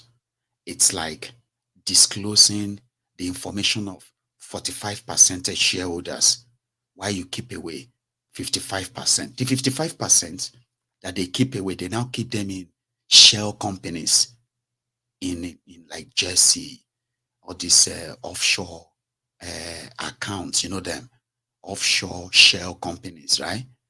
So in Jersey. So it's like somebody who, let's say Keystone Bank, for example. Let's say the Keystone Bank is worth, minus debt too, is worth 250 billion naira.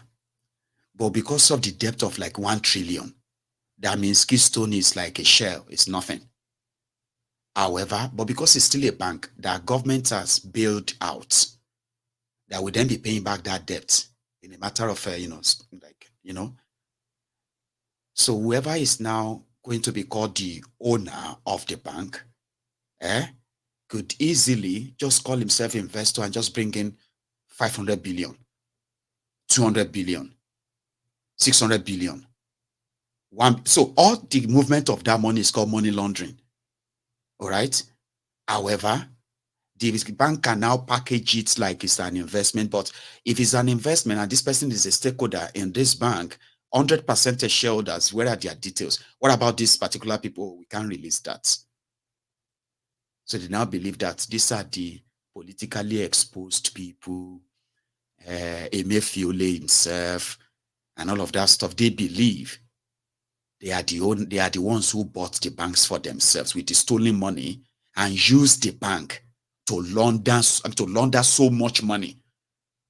Here you get, say if you want to do transfer that is as huge as, for example, let's say 100 billion naira or $10 million.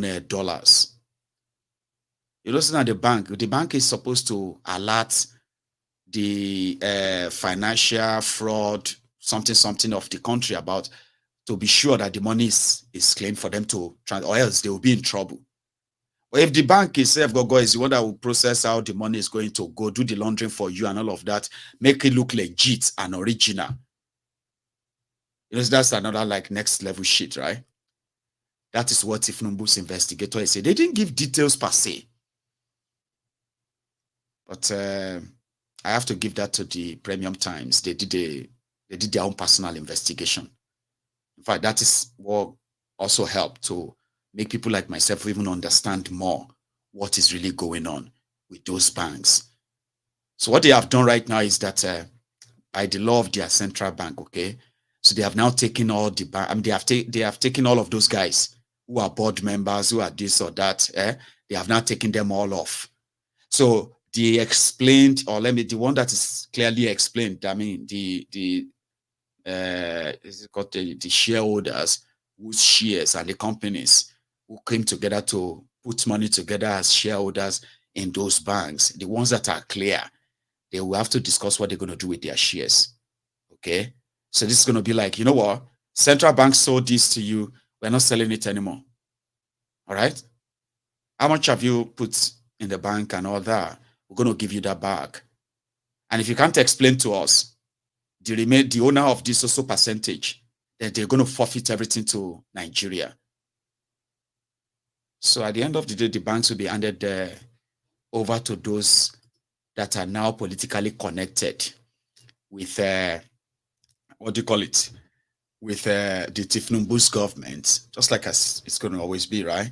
So let me see if I can even get that up. So they have, look at this now. They have nominated different board members for them, for the banks. And the good news is that they are not in any way shutting down the banks, which means the banks are still working. Their staffs are still the same. All right? Just new management, new management or board that are now going to be running things. They are the new owners of the banks, as currently constituted by the central bank. And at some point they said, because of the depth of these banks, they may ask the three of them to merge together and become one at the end of the day. Now that is where those of you who are working in these banks, that's where you can possibly begin to look for another job. When they start talking about merging them and all of that, because they are in debt. These are banks that their owners or their whatever or former owners have used them to take so much loans that they cannot never repay back. Bad loans, trillions of naira. You see those ones who took the trillions of naira, they are not in jail right now. And the ones who stole the central bank money, according to who stole the central bank money to buy those banks so that they can use those banks to launder money, right? Well, some of them have been arrested now, but they are not going to be in jail as well. So, and then for the new ones they are bringing in as well, you know, the political connection to all of this, Abi. So at the end of the day, now you, the ordinary people, will be the victim of all of this. So if your money did any of those banks, go take them out. I don't get Nigerian bank account, so I don't know how to advise people in this instance. But the first thing I would say is that for those who get money for bank, they go there, go take that money out.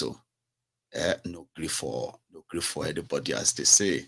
Now, what I'm going to do is that I am going to take calls again tonight. But I'm going to first go make myself another cup of tea, okay? So if you want to be part of this, you can, you can use the number on your screen, okay? It's just WhatsApp calls and direct calls too. Meanwhile, I have an announcement as well to make, okay? What do you call it? In the middle of January, by the 15th of January, 15th of January, I am going to have been officially then, right, handed the key to my new place, the new office and all that in Glasgow. So, and that's, and then, like officially as well, I would be, moving into the place by the 1st of February. Okay. But knowing the fact that I have an idea of the kind of, a studio I want to have. And indeed, the one that, like I have already said, where everyone who really have something to share with the world or to share with me can physically come and be present. So I don't know if you probably know what I'm saying, right? I want a place that is so sort of a relaxing and at the same time, right, inspirational, something that gets you to kind of do this more, like, So therefore, I am going to come back here as agreed with the members of the temple, right?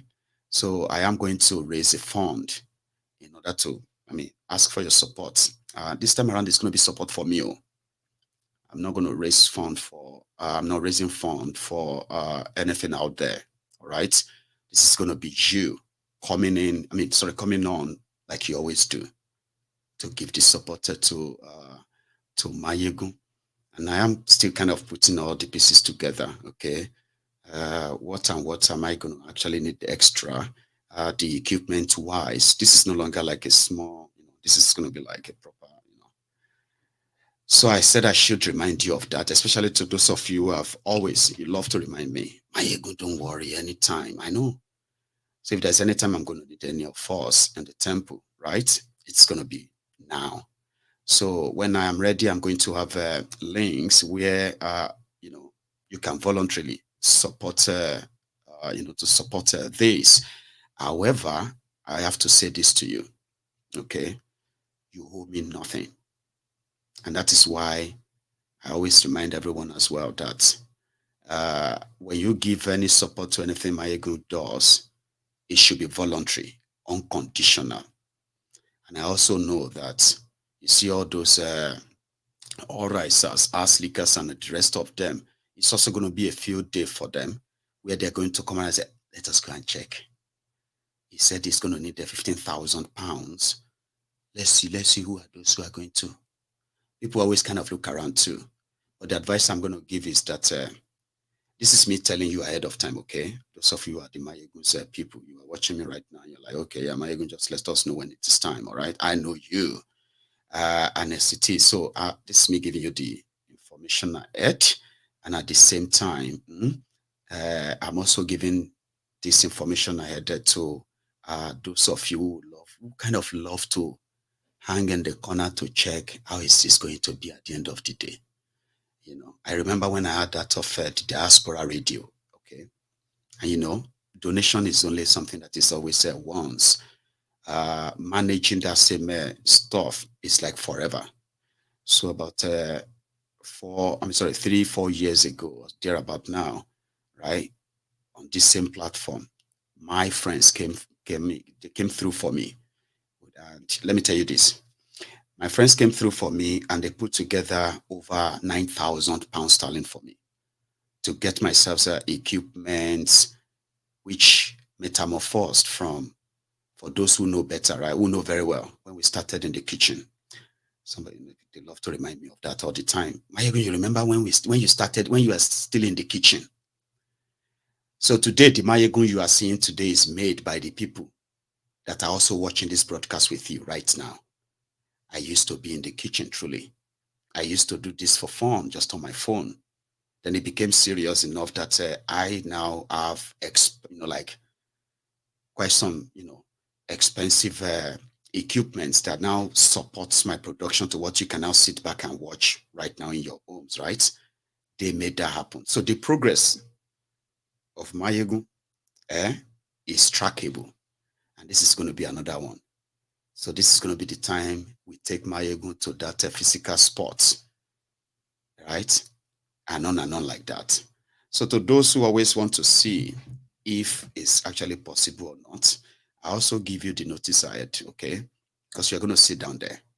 You're going to watch it happen live on MaiyegunSdiary Politico. So I'm putting together all that will be needed for a proper office, okay? Normally, you probably will be spending like 50, 60 grand pounds to set up the kind of, what I have in mind.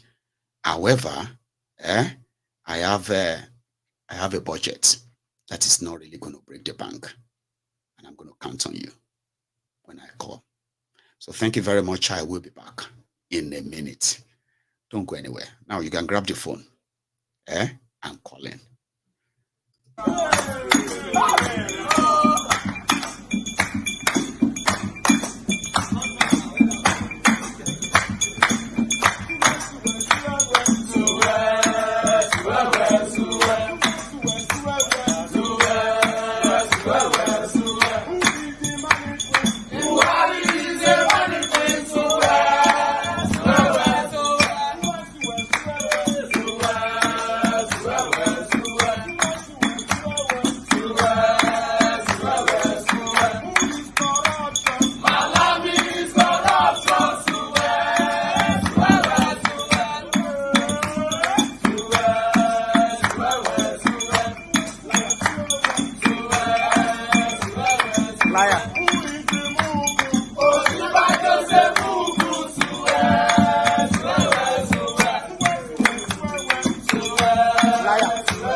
So I have a caller, and I have actually taken the call in the last 2 minutes. I don't know if you are still there. Are you still there? Patiently waiting. Oh, God bless you, Baba. I thought I lost you there. The African Wahala. Baba, how are you today? Yes, my brother, Maiyegun. I'm good. Please.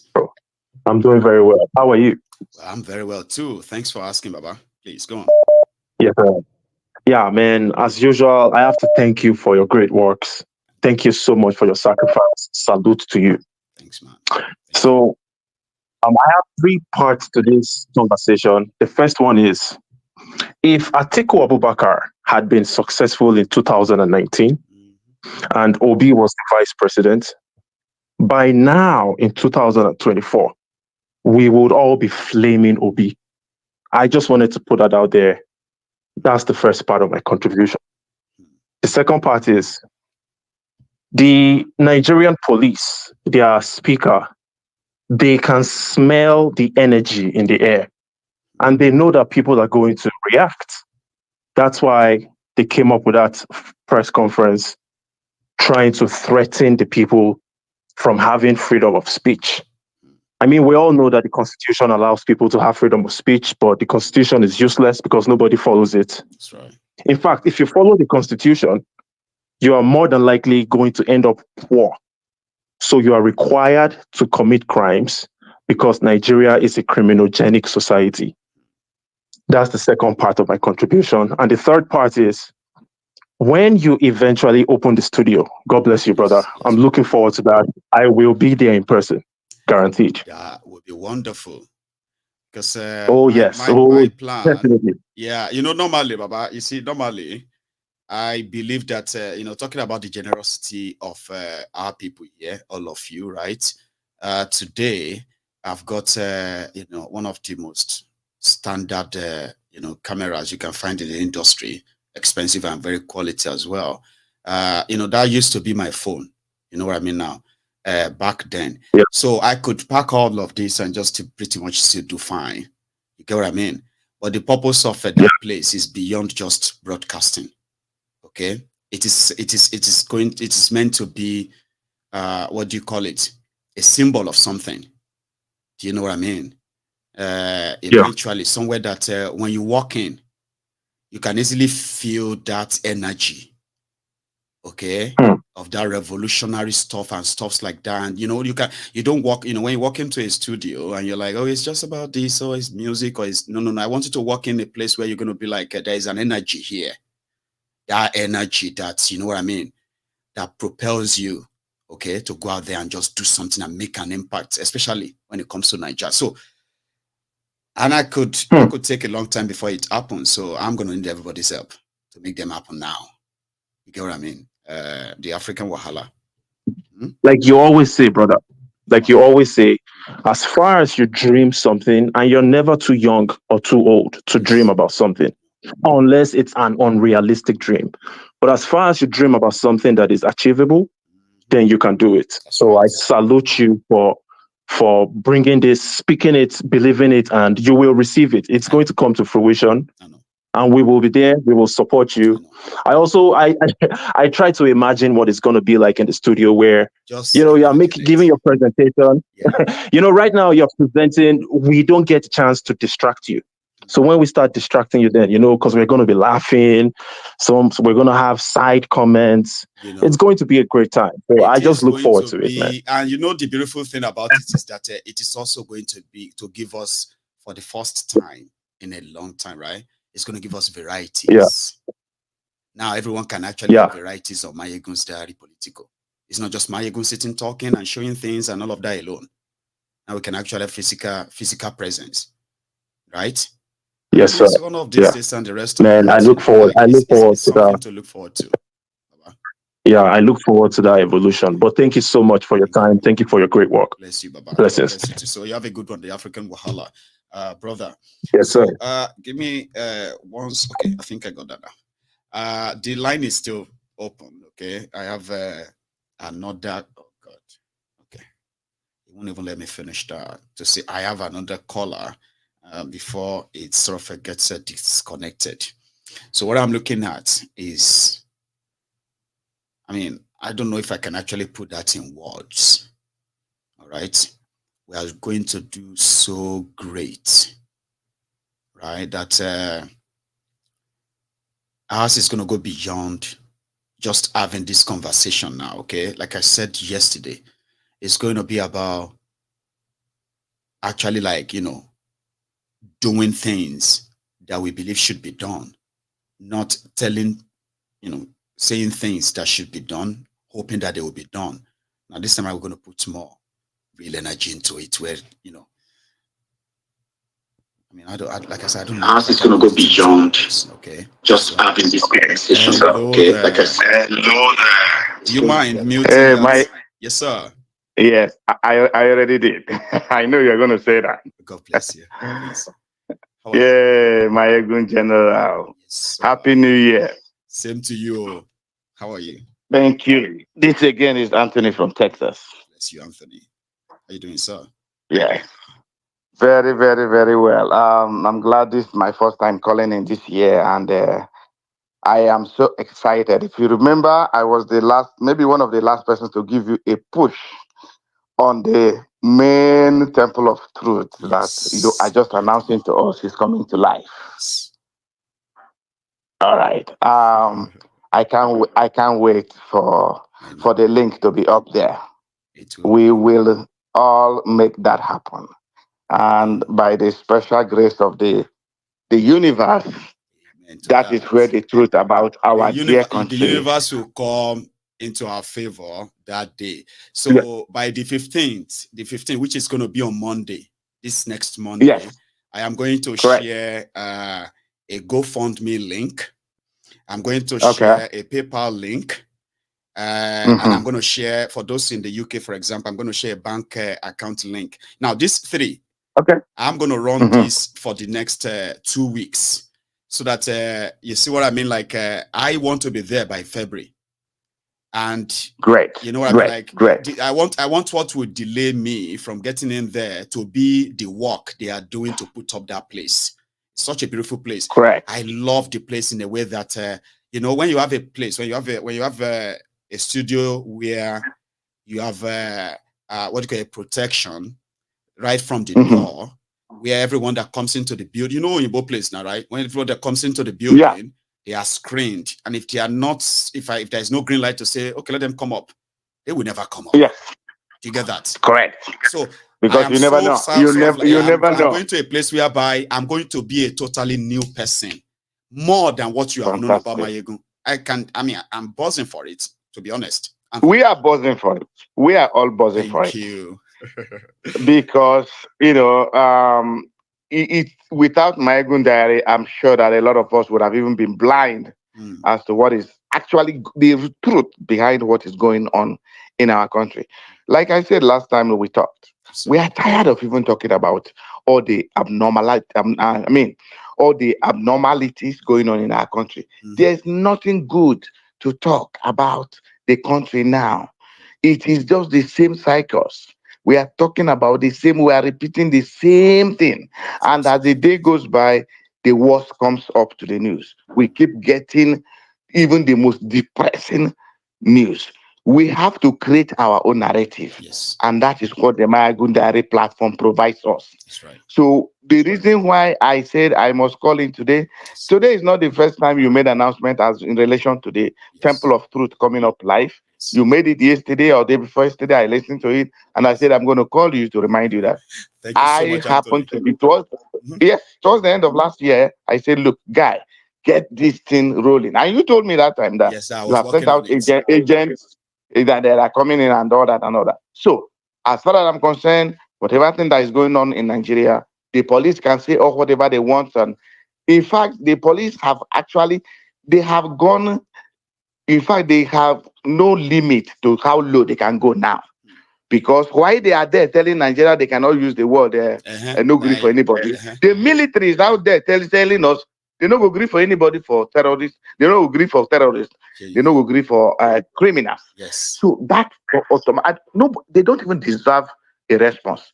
The military have responded on behalf of the Nigerians, and they have totally been rubbished. So what is there to talk about anymore, other than the fact that their job is to be carrying handbag for the wife of politicians?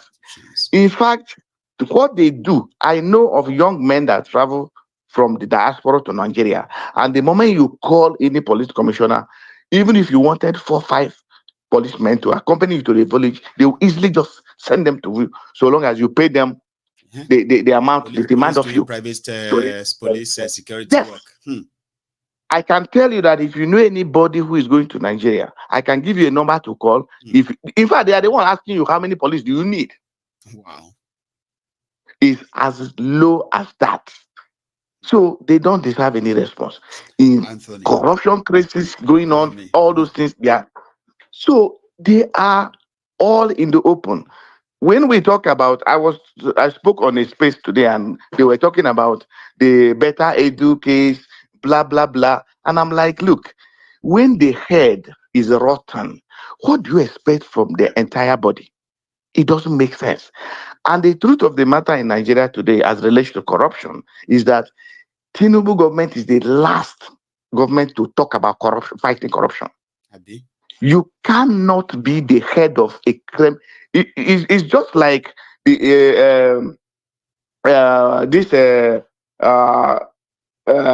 drug, what is the king of drug Which of them? cartel? Anyone. Pablo Escobar or Chapo de Guzman. Oh yeah. Yes, in Mexico. Imagine those kingpins telling you that they will help to fight drug trafficking in Mexico. And you will believe them. And you believe them. This makes absolutely no sense. No, it doesn't. So, and again, I was, opportunity to tell them that, look, as far as I am concerned, anybody, starting from a better Edu to any young Nigerian, down to Feladro Toye, down to whatever names are, any young Nigerian that is part of APC deserve whatever they get, because they didn't go there for Nigeria, they went there for themselves. Absolutely. If anybody says I'm going to APC because you want to work to make Nigeria great, we want to work to make Nigeria good. Like it is extremely nonsense. Look at the Daniel Boala. Daniel Boala was singing like a parrot. Yeah. The money that he collected from Atiku has finished. That's so he's now beginning to work his way into the APC. The guy there in the UK with you, whether he's in the US, I don't know where he is now. Reno Mokri led a protest to go and disgrace Tinubu in London when he came. Yes. He is working his way now into APC. And then this other guy, this other Yoruba guy, you just played one of his clips now, a couple of minutes ago, who has been talking about being the this guy who is Shegu Showumi. Shegu Showumi. Unfortunately, I have been respecting him this couple of weeks. You know, I know some of you respect him too. But the day he came out, you know, last week, right? Anthony, I don't know if you remember. Yes. Was it last week or well, last year, towards the end of last year? Suddenly from nowhere, this guy just was like, just turned on the Obidient, and it was like Peter Obi's stuff is an ego agenda. I was like, what? Oh, wow. I didn't hear that one. You need to. I didn't play it here too. Maybe that's why you probably didn't catch up when we missed out on it. Okay. This guy was going lyrical.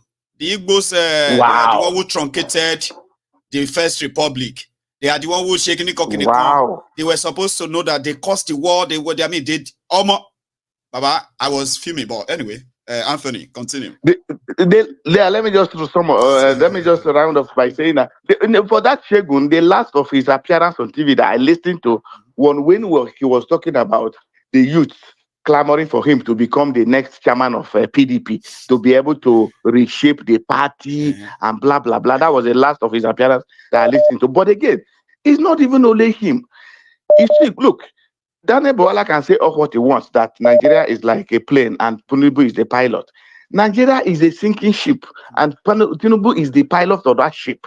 What people are seeing are those that inside that ship, and there's a lot of food and drinks to share and money to share. So everybody, they don't care how that ship is sinking. All they care is how to clinch on it, jump into it, and grab part of that food and that money they are seeing being shared there.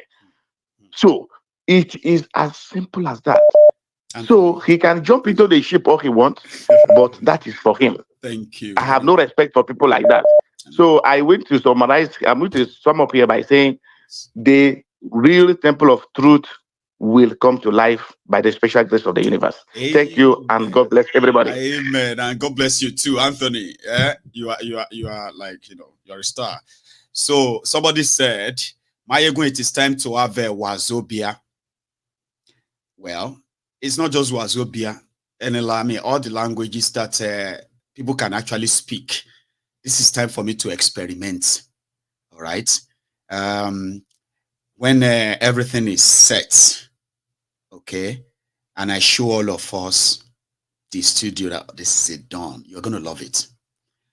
Now, I can have people here who are either from any part of the UK or even here in Scotland, Glasgow, Edinburgh, Dundee, Aberdeen, and all these places.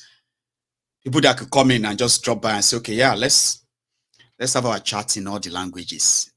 I said, I'm going to give you varieties. I'm going to give you content. Do you get that now? I'm going to give you things that are going to enrich your lives, enrich our lives. Content that are political, because that's what I deal with, right? They are political and they are well analyzed. Opinions from other people. This time around, I'm going to invite people. I can invite people to come down to the studio. I can pay for people's hotel to sleep over just to show up for a shooting in my studio. That kind of stuff. So I'm going to give us varieties. I'm going to make this more easier. You see, once the studio is also up, now the Diaspora Radio Online, like we are watching, right? As you're watching this broadcast now, right? Some of you would rather just plug in your headsets so that you don't want to be caught watching them because you are somewhere that you don't want them to possibly you don't want them to catch you watching YouTube or something. Now you can plug into Maiyegun's Diaspora Radio Online in your car, in the office, all these places, like a podcast. You can listen live. You can listen to the replay. Now, I'm going into that point where I can now start talking about building the apps, okay? For Diaspora Radio, for example, building the website for MaiyegunsDiary Politico, where my content, where you can even also read my articles. I'm going to be writing. Yeah, I'm going to be writing now, publishing and all of that stuff. It's going to be a great deal, and I'm going to be looking forward to people I'm going to be working with, especially those who are also going to come and contribute to all these ideas inside the studio. So my plan is that hello there. I've got a caller, by the way. Hello. Hello, Maiyegun. Good evening, sir. Good evening to you too. How are you, sir? I'm good, Maiyegun. Happy New Year, by the way. Happy New Year. How is your family? How is everybody? Well, we thank God, though. How is yours and everybody? We thank God, Maiyegun. I'm calling from, it's your one of your guys calling from Abuja. Hey. Joseph Obunna Aja. Say that again. Joseph, you said, right? Yeah, Joseph from our city capital, from the zoo capital. That's what I'll call it. From the FCT. It's because of the way you pronounce the name that I'm like, I think I've seen that Joseph name somewhere, but I'm not sure or if I heard you right. So how are you, Joseph, by the way? I'm good. I've called you like twice or like 3 times. We have spoken before, exactly. So I wanted to remember, like, I've heard you before anyway. So now, thanks so much for calling in tonight, Baba. How are you again? Thank you. Thank God, Maiyegun. Thank you so much for your program. Thank you once again. I'm one of your favorite program and my mentor. You're always my mentor. Bless you. I love what you say. I always link into you. Just that for some time now, at least for the first time for this year, 2024. Maiyegun, your program tonight inspired me so much. For the Daniel Buala, Maiyegun, I have been one of your adding listener of this program, and I learned one thing. You always said it. You said you're not saying this program for anything. This after we have listened, we are not saying we should believe whatsoever you said. You don't have to agree with me. I don't have to agree with you too. But at the same time, Maiyegun, I'm in Abuja. Maiyegun, I'm in Nigeria as well. Maiyegun, I've seen so many. Whatsoever you say, do you know that one thing again that strikes me is, as you're saying it, I know that so many people disagree with you. It's just like one certain time I'm in a bar with my friends, and it happens to be my friend, Sha. He's working with EFCC. I'm telling you now, he's working with EFCC. I don't have to mention his name.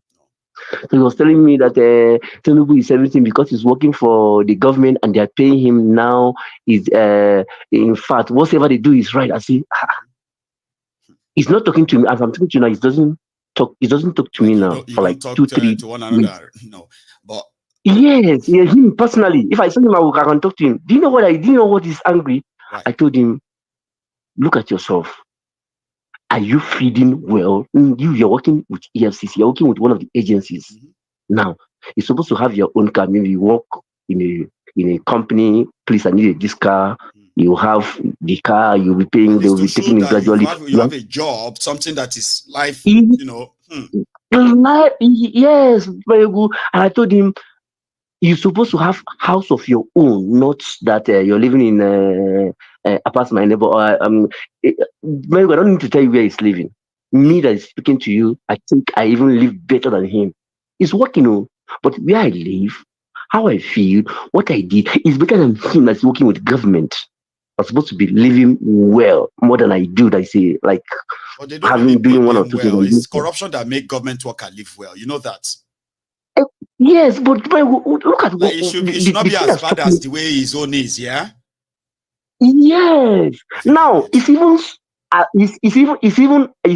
bragging that is, since he does not ask me for money to do this one, he's living well. I say, he's angry is that I say, are you feeling well? I'm not like insulting him, but I'm just trying to let him know that what you're doing. Look, you're working for government in FCT, not even a state. That you're supposed to live fine. I know that when I see you, I say, yeah, this person is living well, okay. But the condition you are in, you're glorifying the government that you are living because they are paying you salary, is still pen. That even that is not anything. There's also this idea, Joseph, there's this idea about people in Nigeria that is pretty much that of a slavery. You know what I mean? Like if you get paid, they are not doing you a favor. Yes. They are paying for your job. You worked for that money. Do you get what I mean now? Like, you do not have to praise the government who pays you and say, because they are paying me, so anything they do, good or bad, it's okay, because, like, the money is your sweat, it's your pay. Exactly. They have to pay you. Yes, anyway. Yes. I'm trying to let him know that, but to him now, they are doing him a favor because they give him a job and he's doing, working, suffering and smiling. They are doing him a favor. I'm trying to let him know, no, it is not a favor. This is what you work for. Yeah, it's what you work for, and they're giving you. And they're not even giving you what you're supposed to. This is not even what you're supposed to earn. What you really want. That's what another one I wanted to say there, Joseph. Okay, I said, like, the people who are supposed to really be mad, so mad, if not because of corruption with the government, are the workers. Everyone who is working anywhere in Nigeria today as a worker, whether you are like a handyman or you are like a private company worker or government worker, look at how much devaluation they have devalued that naira and see what your salary is worth. It should always, every time you get paid, you are supposed to be getting mad with these people. Because no matter how much they pay you, they've devalued it. It's almost worthless. Exactly. How can you be defending such if you have to, if you person get sense? How would you defend such? Yes, exactly. But as I'm talking to you now, Maiyegun, 60 to 65 to, let me just say 60 to 65% of them are seeing it. It is a favor that the government is doing for them. The reason why I'm telling you this is because I've listened to you. You have empowered me with what you're saying. Bless you, Baba. But today, now, when I'm telling it to them, they are seeing it that I'm just criticizing the government. Is it because that the government is doing them well? Maiyegun, and that thing is this. Because that's why I've told so many of the police. That's one program I listen to. Most of them knows me. What is 9 o'clock now? Before it's 8 o'clock. What is 9 o'clock now? You know, once I say, you, Joseph, I started watching this your program. They don't know what I learned from the program. I'm trying to bring them into, because of the poverty. They've already put their mind, I've already conditioned their mind to that this life that you are living now is okay for. In fact, you are even living well. I'm trying to. Sometimes I even get angry. I say, it's not even getting angry. But the more you get angry, you say, I beg leave this one. I beg leave this one, making Joseph. God, I pray. My prayer is that they should. Most of them, I'm praying, begging, please. Can you listen to this? Just give it 1 or 2 times to listen, so that you can pick. I know when you listen to this program, like 1, 2, 3, 4 times. It's like trying to change. That's the difficult part. See, I have some people who have been like, you see, the same way you have been watching Maiyegun for a while, and you said, you've enriched my mind. I've learned a lot and all of that stuff.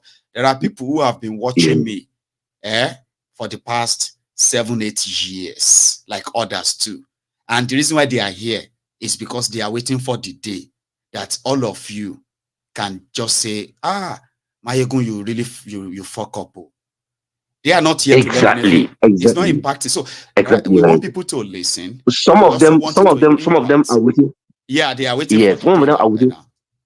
The day of your failure, you say this, and it didn't come to pass. So you said this one, it didn't come to pass. Tell you that, I told you, I told all of you, he's lying all this while.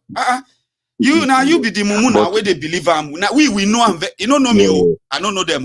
Sure, you get. But this social media connect all of us. But at that time, you go to hear people they tell you, say, I knew it. Now, because all of you just know that it's like that. I know people who are waiting for that in my life anyway. So you know why it's not going to happen. It's because I know people who are waiting for such. So I will now let them have it. You get that? So when your friends join, I want a lot of people to be like you. That after hearing what they hear, they process it, they look around, and they feel like, this guy is saying the truth. I think we really need to do some certain things. That is my own pride. One thing that inspired me before I just drop now. One thing that just inspired me is that since I've been listening to you up to date, I've never heard one prophecy, like a prophecy that you said that has come to do what? Haunt you. None. Even, do you know that that's one program I watched, the last program I watched, where you said that they borrow $3.33 billion cash from Afrexim Bank, and they used $12 billion as a collateral. Do you know, even in the television in Nigeria, I have not heard it. You heard what I say, but I've not heard it. They have not really come out to debate on it. Why must it be so? No, I've never heard from it. I mean, it's me that even tell people, look at breaking news and they move on. Breaking news that they said they borrowed money. No, they will only tell you that they borrowed money, so money to do that, but they have not told you the other side of it that how does collateral that affect is you? about Exactly. $12 billion. They have not told you that. The only government borrow money to do this, which true. That money they're going to borrow is not for us. No. It's for their own flexing. That's it. And I agree with that totally, 100%. They have not. That was why I said all the things you have said, none that has come to haunt you. Or everything you have been saying is like a prophecy. And you know something about me as well is that why I said that people don't owe me anything, Joseph, is that I am always willing and ready to be wrong as well. Do you understand what I mean? Like, I am willing to come back and say, Maiyegun, you said what you said here. I mean, that thing you said there last week, CEO, it's not true. It's not happening. I'll be like, well, I see that too, which means I am wrong. I agree that I'm wrong on that. But okay, guys. But it has not come to pass. It has not come to pass. So you get, so which means that it's not a competition. It is not something that I want to prove something to anybody or prove you. No. Mine is just that when I notice something is wrong, it's going to affect you and I will talk about it. Now, how do you see? Do you think it's going to affect you too? What can you do about it? That is what we do here every night to say, okay, how does this affect me? How can this affect me now? Should I be worried? Am I going to remind you that yes, you should. Every one of us should be worried. And I'm glad that someone like yourself is also a disciple. Yes, I appreciate that. That's one thing, please, you will do for me. Yes. Never back down.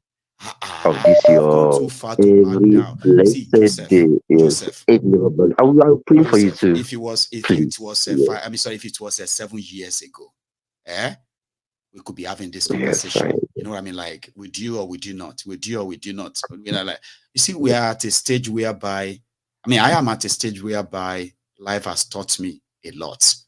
Okay, that I have built a community. I am valued in my community. This is our community. Do you know that? So I am valued. Yeah. I value them. Yeah, bro. Please. One thing, do you know that since the arrest of one of the people I listened to you and I call him a doctor, I call him a prophet, Mazin Namdekano. Since he was arrested up to date, I know that no any of his another person I try to listen to a little bit is Mazi Simon Epa. I listen to him once in a while, but your program is the program I never missed because you have imparted me.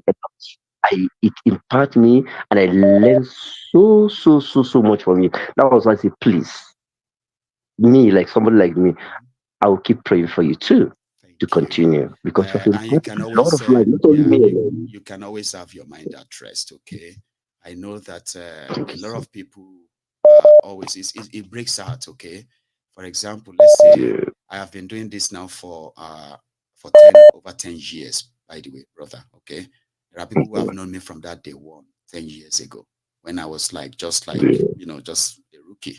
All right.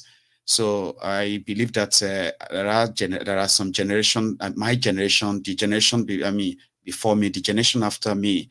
Those are guaranteed people that are likely going to grow old together. Okay, I'm talking about when we are going to be in our 50s, in our 60s, and you look back and you're like, oh my God, he's been doing this for 30 years. Do you get that? There are times that it breaks heart for somebody you believe in for that long to now falter and break and all of that. Or look at me very well. You know what I mean? Thank you very much. Look at me very well. I am somebody who believes that I have actually crossed that stage of greed. Okay, but again, I read that prayer. I wouldn't say I don't. Okay, because I have become somebody who believes that not just my word should probably talk for me anymore. I think my actions should. You get that? Because you are one of the haunted it is right now. Just the way what Namdekan was haunted. You have enemies around you too. I know. I don't want to. Exactly because they are using their Interpol to pick, and they are not declaring them wanted. Exactly. Go to any Yes, African country, Nnamdi Kanu is exactly. Nnamdi Kanu is one of the people that have taught me much lesson. He taught a lot of us. People around him, he made that prophecy long time ago, and it comes to pass. So please, you are one of the mouthpiece I believe upon, and I believe. Let's keep faith, okay? And then we continue to give all this support, all right? You have nothing to worry about, Joseph, all right? I pray for you every day. Thank you so much. Thank you so much, Maiyegun. Thank you for speaking to me this night. Thank you. Sir. Yeah. I mean, we had a long chat. I kind of usually have a place for everyone, where especially when they call women and then anybody who calls from Nigeria, because it's so hard to get through. And most of the time, the network is always not great. But when they are like, all right, that way, I always love chatting with them much, just like I just did with Joseph. But I have another caller on the line. Hello there. Good evening, Mr. Maiyegun. Oh yeah, this is Older talking. Yeah, from UK, not too far from you actually. Yeah, Baba. How are you? Yeah, I'm fine. There's a saying. I think long time one of the politicians in Nigeria once said that when politicians have nothing to offer, they resort to tribalism and religion, because those two are the best way to divide people. Right? Okay. And then some the ideology, I think the amount of money all these politicians use for campaign to spend on, to get themselves elected. The more they spend that money, the higher that money is. That's how fucked up their government is going to be, because it's like it's a business. They are doing business, so they spend that money. And of course, like Tinubu, we all see how much he has, he threw around or whatever. It is not his own money alone. It is all his, people gather money together, and all of them will make sure, invested in this election too. So that they will yeah, they will make sure that they get the money back. So that's how you will know that this government will be a failure, because the more money they spend for their campaign, and that's how you know. It's easy to read in between the line, you see. And then the most important government in a nation is the local government, because is the closest, the nearest to the common people, right? Instead of them, using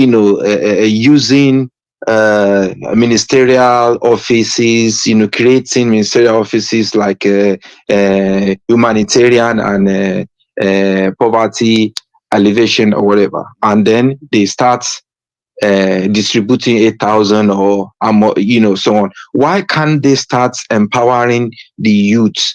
Some youth doesn't want to go to school, but at least when you basic primary school and secondary school, make it compulsory, and then after that you can go to a technical college, or empower them in vocational studies, where through the local government, ensure that they are engaged and all that. There is even this trick I once offered on this platform, when I was like, you see, this economy is in trouble, and all these billions that they are using to buy cars, build houses, right? because this, I was even saying those manufacturing factories, right? Give them those money, and market them to employ Nigerians, so that they can, you know what I mean? Go on, sorry. Yeah, you remember when Mr. Peter Obi was, going around schools, and these are one of the things that he emphasized upon, that look, this is the way it should go. People they've completely forgotten the local government is for them is no go area, because they don't even want to discuss them, that okay, these are very, very integral parts of the society. Most important, even in UK, in the developed countries, the most important government in the nation is the local government, the council. if you get that, if you don't get that right, there's no way you can even get anything right. No. It's failed. So, and then Mr. Using better edu or whatever to want to cope. Well, I hope the lady come out. Legitimacy and morality on Tinubu and say, Yeah, he suspended her. I mean, others wouldn't have done that. That's why I believe that it's going to make Nigeria great. Papa, come on. Yeah. All these people doesn't understand is that Tinubu is using them. They are like a chess, like a game. So there's a lot of ministers that is going to remove because he just put them there for a while. That okay, at least you assisted me to to get here. All the votes rigging, vote buying, and things like that. So he will take them out and put his own people there, little by little. But that's that way to say. I mean, yesterday somebody said that, some of this whole thing is just part of the bigger game that is still going to be unraveled. Okay, all these instances, this one, that one. Tinubu see as a plan of way of how he's going to get rid of some people so that he can really then bring in the real people he is actually preparing some of those places for. The ones that will then consolidate his power. Sure, you get, but I was like, okay, exactly. But that's not fair on those guys too. Like you becoming sacrificial lamb in their game. Oh, that's Mr. Tinubu is very good in that one now. That is what is good, the best at. That is not good in anything, but in manipulating people, buying people. That is what is good. Is good. Oh yeah, it's very good. So nation building for them. What they believe that okay, let's work together is that to contain the country. That okay, let's make the poorer, the richer, and then like you once said, the tax nets. Let's widen the tax net, and then so we won't allow the other people. Let's purchasing power. The tax net. Reduce their purchasing power. Why is that economic development? Thank you. So imagine the first day in your inaugural speech, you said subsidy is over. That is the only thing that the masses are getting from with no plan. There's nothing. Just gone like that. Because it's a wicked person. It's wicked. It's wickedness. It's nothing. It doesn't have love of anybody. It's pure wickedness. We see Lagos. Baba, you know something, right? When they started using Lagos as a textbook definition of Tinubu's success, we all saw how people were pushing that. Sometimes I was like, "Chico should the same Lagos in me." Where everybody believes that he has enslaved them, he's been taking money from. Everybody said that all the time. How did that become the role model of what Nigeria should be like? Baba? The people felt like on jazz. I said it's not jazz, it's breed of people, and it worked well. All those division, religion, ethnic. Hopefully, it's all in the textbook or in talk. Just talk that okay, they're gonna do another bridge, Fort Mainland Bridge, whatever. It's until that bridge, because all these bridges that we're seeing around, they have expiration dates, I know. And then the more you are using them, if you don't give them chance to, a breather, and then you share the load with another bridge, whatever. One day the thing will look, disaster will happen, but people it will be too late. I hope it's not going to be too late though, because these people, they think everything's going to be like that forever. Nothing wait for anybody. If you are supposed to fix this road or fix this school or fix that hospital, you take the money to go and marry another wife or do party or buy house in Dubai or whatever, right? You see, that road will remain unfixed. That school will remain unbuilt. That hospital will remain unbuilt. So guess what? People are going to need all those things. People are going to need to use the road. They will have no real road to use. Children will have schools to go to school. They have no real schools to go to.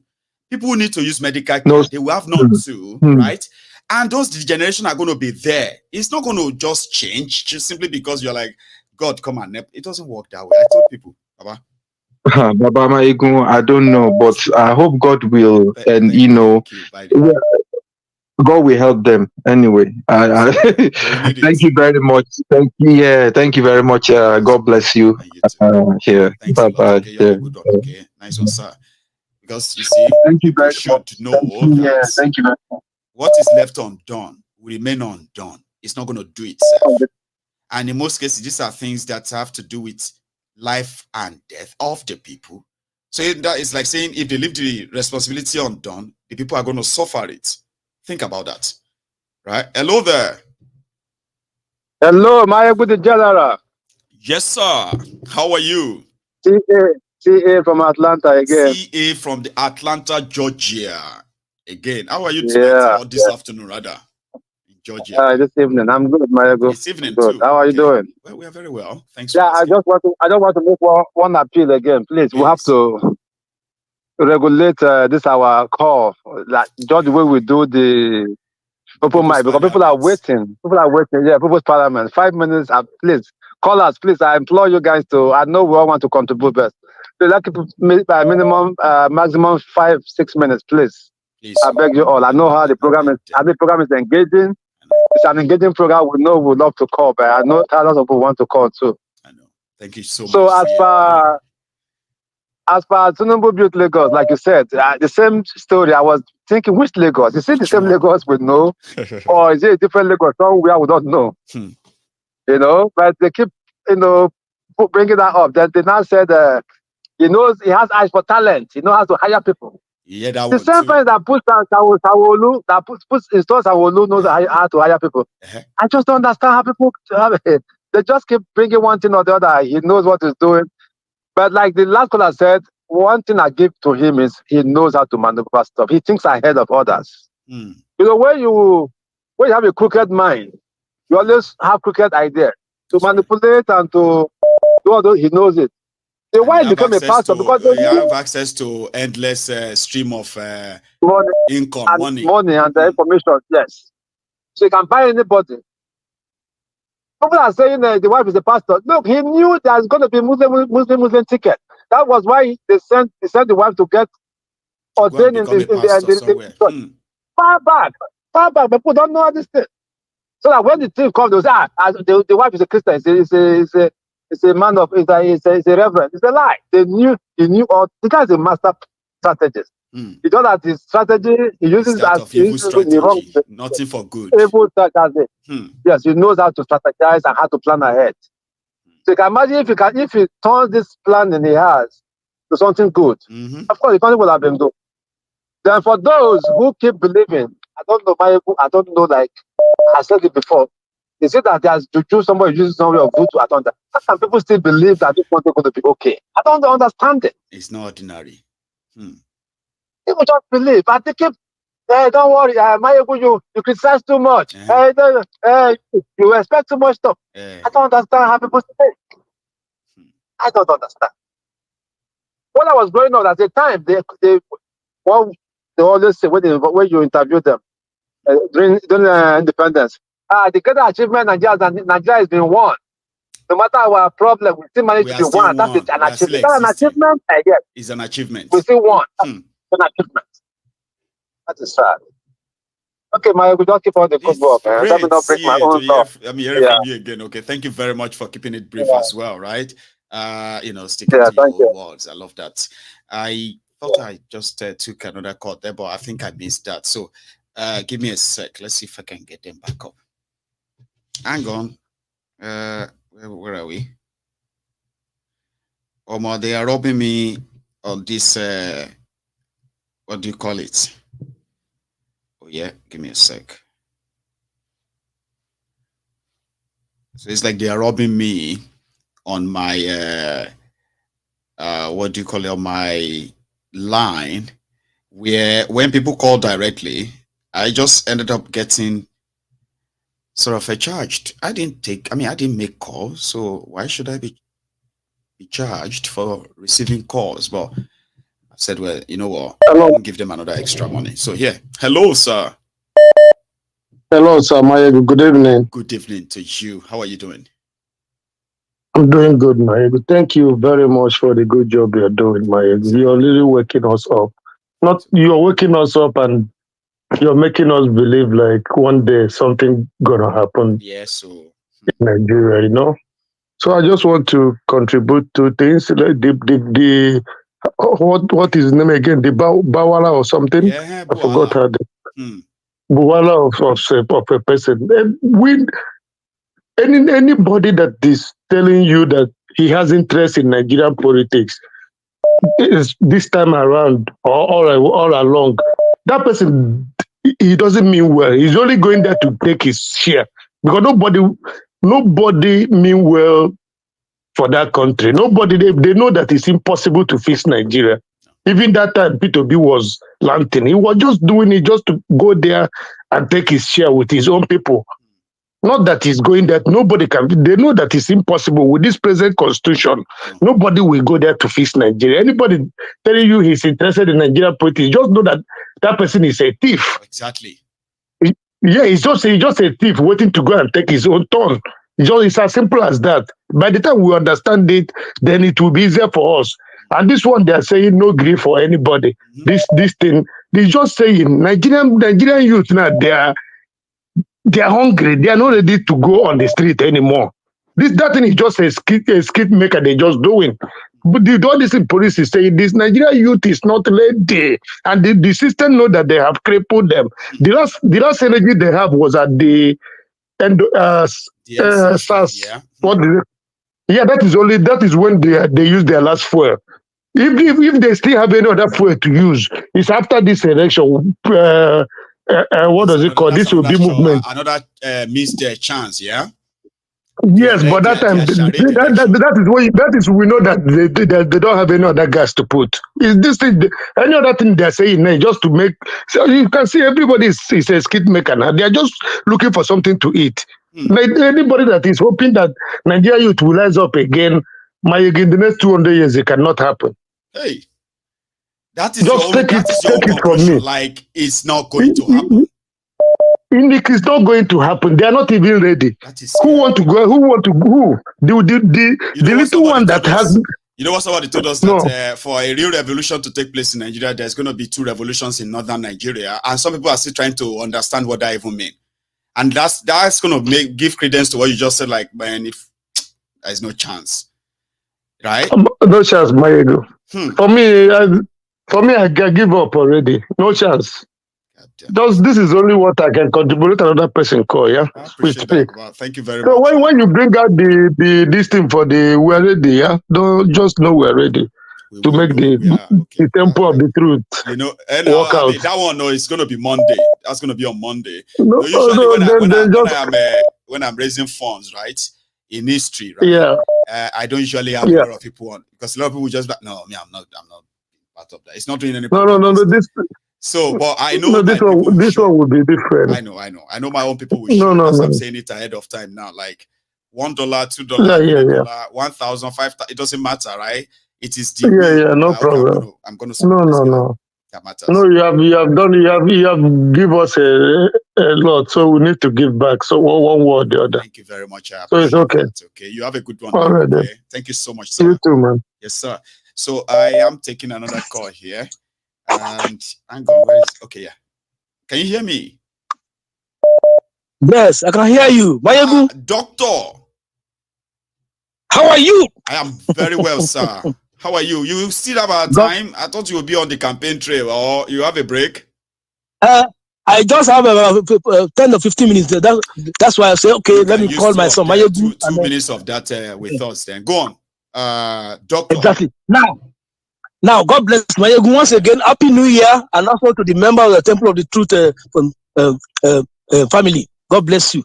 Now, this Bola Ahmed Tinubu, now that is the president of Federal Republic of Identity Theft and Fraudulent Nation, formerly known as a Nigeria.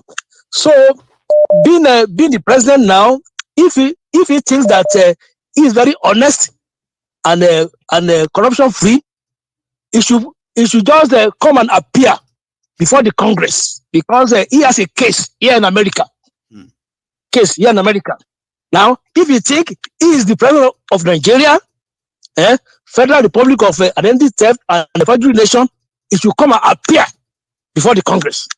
And he can call this number 1-800-225-5324. Once again, 1-800-225-5324 for further details. So if you think that he's a corruption free and no, just call that number, then come and appear for him to come and clear his name, because that shame I put him to shame. That during the United Nations General Assembly, when I spoke with Joe Biden, that Joe Biden should not talk with him, and during the 9 minutes they just stopped something they already agreed upon before.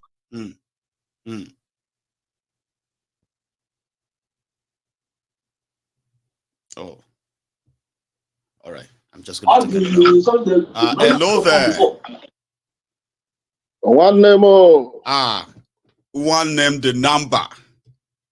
Osita, brother. I mean, I was kind of like, I was still pretty much there with Dr. Aide, but somehow I lost him. So I'm just going to continue with you. I didn't even know that I've actually taken yours there. However, how are you doing tonight, by the way? I'm good, my brother. More grace to you, more grace and more grace to your elbow. Thank you so much. You will continue to shine even in the land of darkness. You will be the light. Thank you. And you're really that. Yeah. Osita, we are having a studio physical work soon. And guess what, right? You are likely going to actually be there one of these days too, physically. A lot of us who are watching here are going to actually like. I'm liable to travel anywhere in the world within 24 hours. Yeah. So no I'm waiting for the time I'm going to share the whole place with everyone, and then be looking forward to having that physical one-on-one chat like that. Exactly. Where everybody will actually walk in. I mean, I don't know. I think I'm like buzzing, like I said. Go on, there's this my brother in Atlanta here you call CA. Yes. Please, I will appreciate you can give him my number, then he can text me so that we can build on something too. That's right. Because we're learning from you, and we should be able to do what you do in our little spaces. You know, so you can send this my number to him so that he can reach out to me by text message, and so we can communicate. Thank you very much. Follow that up, okay. Yeah. So I would say I'm always grateful. I love it whenever he speaks, Dr. Agbade. More grateful. Like it's a different ball game when it comes on. He add this liveliness to, you know what I mean? But go on. Yeah, he hits it directly. Anyway, yesterday I was watching all through your program yesterday, and but I didn't call anyway. But I want to talk about Betty Edu, not about what she did, because you have already expatiated on it. TB Joshua, Betty Edu. But I want to tell you something, my brother. You see, we'll have to be very careful the way we look at all this news that flies around. There's always something they call conspiracy theory. That's right. And I wouldn't think that people don't know what APC did when they came on board. They got people from America and Great Britain, conspiracy theorists, to work for them. And let's not think that it's only after, it's for the election, but after election, they are still working for them. The issue of TB Joshua and Betty Edu is a distraction for us. Is a distraction for the ordinary man who is hungry. They know quite all right that news like this could distract people. So all the time, every 3 months, I bet you go and look at it, every 3 months, there is going to be a news that will shift people's attention. So I want people to understand, I am not a follower of TB Joshua. Even if you are a preacher, at least I should understand what you're preaching. That's right. But I have tried to watch his preaching when he was alive I don't get anything. I don't understand anything. So I am not his follower. I am not his kind of people. But what I'm saying is, if this is not a distraction, I didn't say he did not do what he was accused of, but allow that person, when that person is alive, lay this allegation so that that person can defend himself. That is my own key. Because if you look at this thing, it has always been happening in Nigeria, whereby you get somebody, you wouldn't, even if you take him to court and he gets into the courtroom, every day he gets into the courtroom, in less than 15 minutes, the judge will hit the table and say, this case is hereby adjourned to the next 21 days. You will not allow that person to defend himself. The meaning of defense is that he's going to tell the story, his own story. And believe me, he's going to implicate some other people. This is related to that criminal of the central bank called, the reason I call him criminal, Emefiele.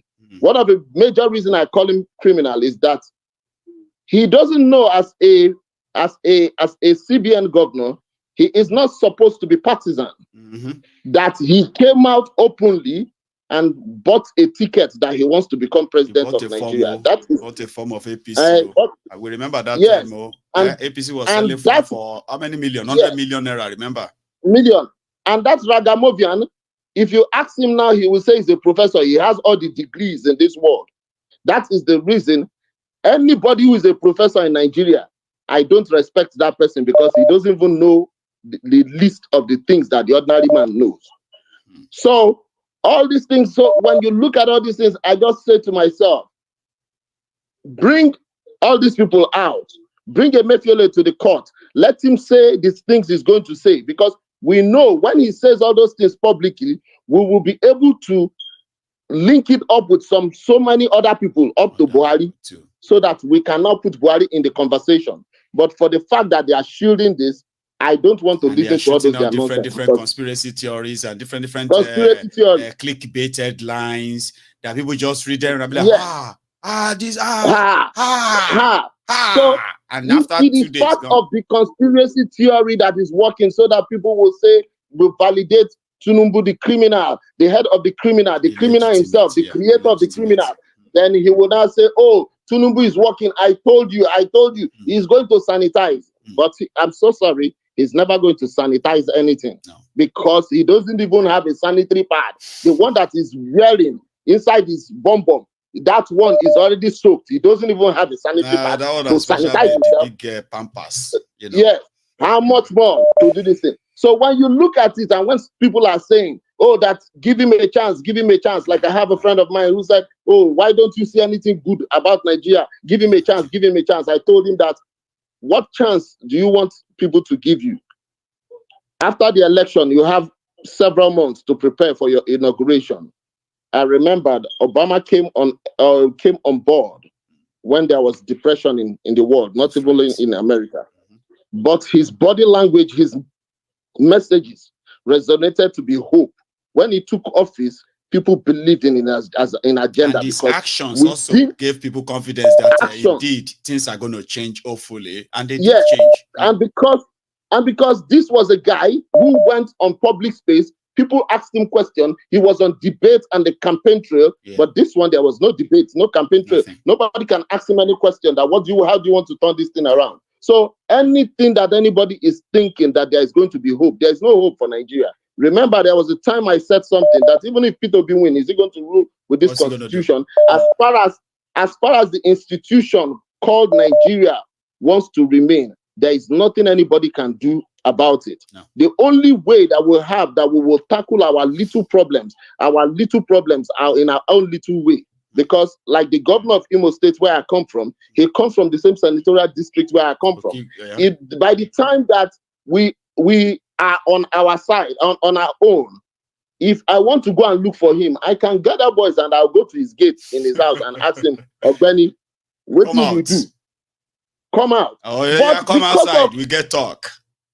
Yes, but because of I cannot jump from Imo State where I am, and you are telling me to go to Ogun State to go and ask dubious Dapo. Or Ibikunle, I should go and ask him questions. I cannot ask him questions. Because before I get there, his own people will stop me. But in my own place, they are not going to stop me. And because of we speak the same language, it is easy for me to convince these people to say that this person is a criminal. I suspect him to be criminal. I want him to come to the public sphere to defend himself. He will. But it is because of we are not one. Whatever anybody likes to say, cream it, paint it blue, black, yellow, sweet colors, purple. The truth is that we are not one people, and we will come as it is the rate at which the world is moving fast. We won't even have time to say that we want to trust each other. We can only trust each other when we live side by side as strangers to each other. Then we can now respect each other's perspective. But as it is now, we cannot do it.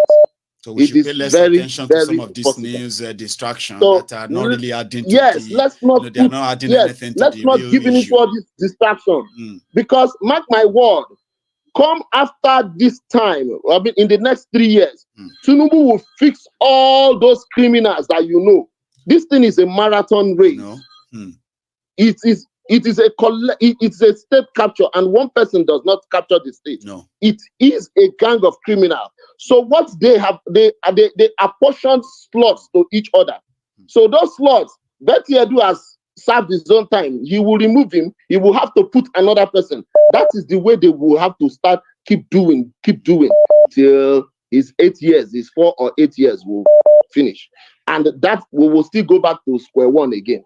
Why don't we just break this thing off to now? And let I don't know. Maybe they will a refresh Nigeria is what Obi will promise everybody in 2027. Because the new Nigeria is not working now. Yeah. Do you know one thing that is happening? Yeah. Yes. Do you know one thing that is happening? The slogan that you said, I know they give for anybody. Yes, let me tell you, one of the things that is happening, one of the things that you're seeing.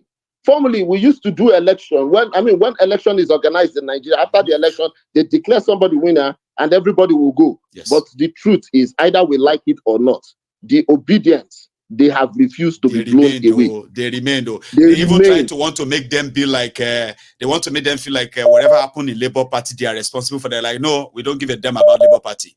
So the only person we care that was the time that when I thought about all this thing, that was when I came into conclusion. I remember Aisha Yusuf saying that the Obidients is not Labour Party. No.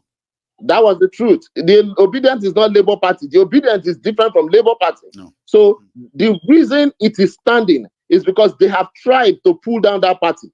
Because they have a lot of bad people in that Labour Party you are looking at. Now they're everywhere. You know, most of these smaller parties are controlled by the bigger ones. All the guys there are their guys. So if anybody them, like you want to go and run on their platform, you are running into scammers. So listen to me, by the way, thank God we say this. So there are some of you, despite all this things we are saying, there are some of you that are still very much with your own ujukokoro. You are watching me right now. You're having it. Some of you, despite all we have been saying all this while, some of you have dream of 2023. They scam you. Some of you you got scammed by some of these smaller parties as well, right? Now, some of you are high in 2027 too, Abi, because as we talk here, you agree with us, Nigeria should break, but not lie, you are saving money 2027, you want to go back to Nigeria. Oh my God, because most of those smaller parties, they work for the bigger ones too. Eventually. Osita, Abibeko, is that a lie? One buy engine on it. You get. That's the truth. Because it's not that one might buy a back on one might buy engine on it. You know? By the time about buy, you go find out say you don't come up from goalpost. You know. So so these are the things that we should know, that they will come up with different conspiracy theory. And believe me, it has worked for them religiously, and it has worked for them when in tribes way, because they find out that it is religion and tradition that is what they can use. So I keep telling people every 30 days after Betty and TB Joshua, another one is going to come up again. You guys will be so surprised. So it's just distraction. Thank you very much, my brother. God bless you, Baba. Thanks so much. And on that note is where we are going to draw the curtains tonight. My time is very much up. I am sorry that some of you are my callers. The time is up. Sorry. So thanks so much to everybody who is here tonight. For those who stayed back, remember before you leave, just do your best to like the broadcast, okay? That's to show that you are here. Tomorrow I'm going to remind you about my fundraiser on Monday. The day after, I'm going to remind you. Then on Monday, after my program, I'm going to spend like, do my program, okay? But when we start taking calls and all of that, I'm going to be raising fund. And what I'm looking forward to is that, so that, instead of me, it's called crowdfunding, by the way, okay? Instead of me having to subject myself to any kind of emergency, cash store from somewhere that's going to put me in some, so I won't do that.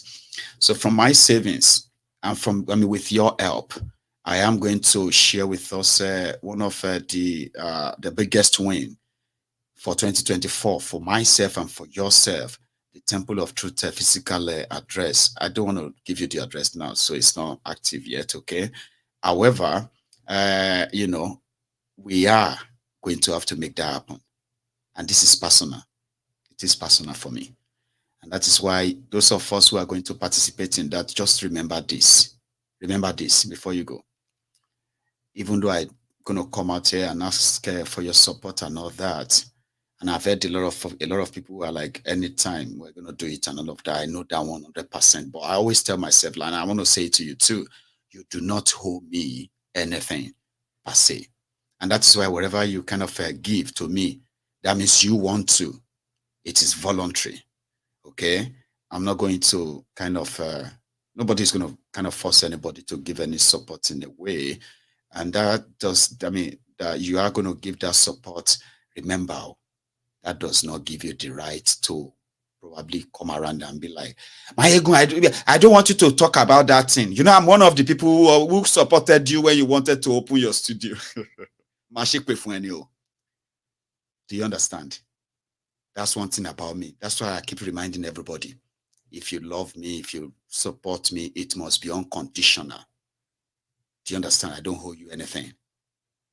All right? And I will never owe you anything that will make you or give control over what I do to you. Nobody will ever have such, not even you. So I just thought we should know. And I love to say that. I do say that for those who know me very well. I always say that all the time, that when you support me, you are doing so because you believe that, number one, is worth it. Number two, it deserves it. Number three, I want to do it. Do you understand? It must be something you want to do. Okay? So if you come back a month later, and last month I was still one of those who were raising money for your studio. Do you understand that now? That is me. And I just thought I should say it here. Okay? And thank you very much for all of the support, the genuine support that I've always been getting from my people here. So Monday is going to be the day. All right? And I'm already putting my budget together. And of course, I am having a budget around the £15,000 sterling. That is how much I want to raise. I'll tell you more later as well. It doesn't mean that I'm going to get £15,000, I've got my own money too. They're always going to play a role as well. But with your support, I could actually really go far. It's like taking one step. And with the help, like with myself, I could take a step. With the help of others, I could probably take like 4 or 5 steps. And that is not bad, is it? Anyway, thank you very much for all this support. As I said, I am going to see you some other time. I want to keep putting it in your mind because it is so important and it is personal too. So you have a wonderful night. Until we see again. Good night.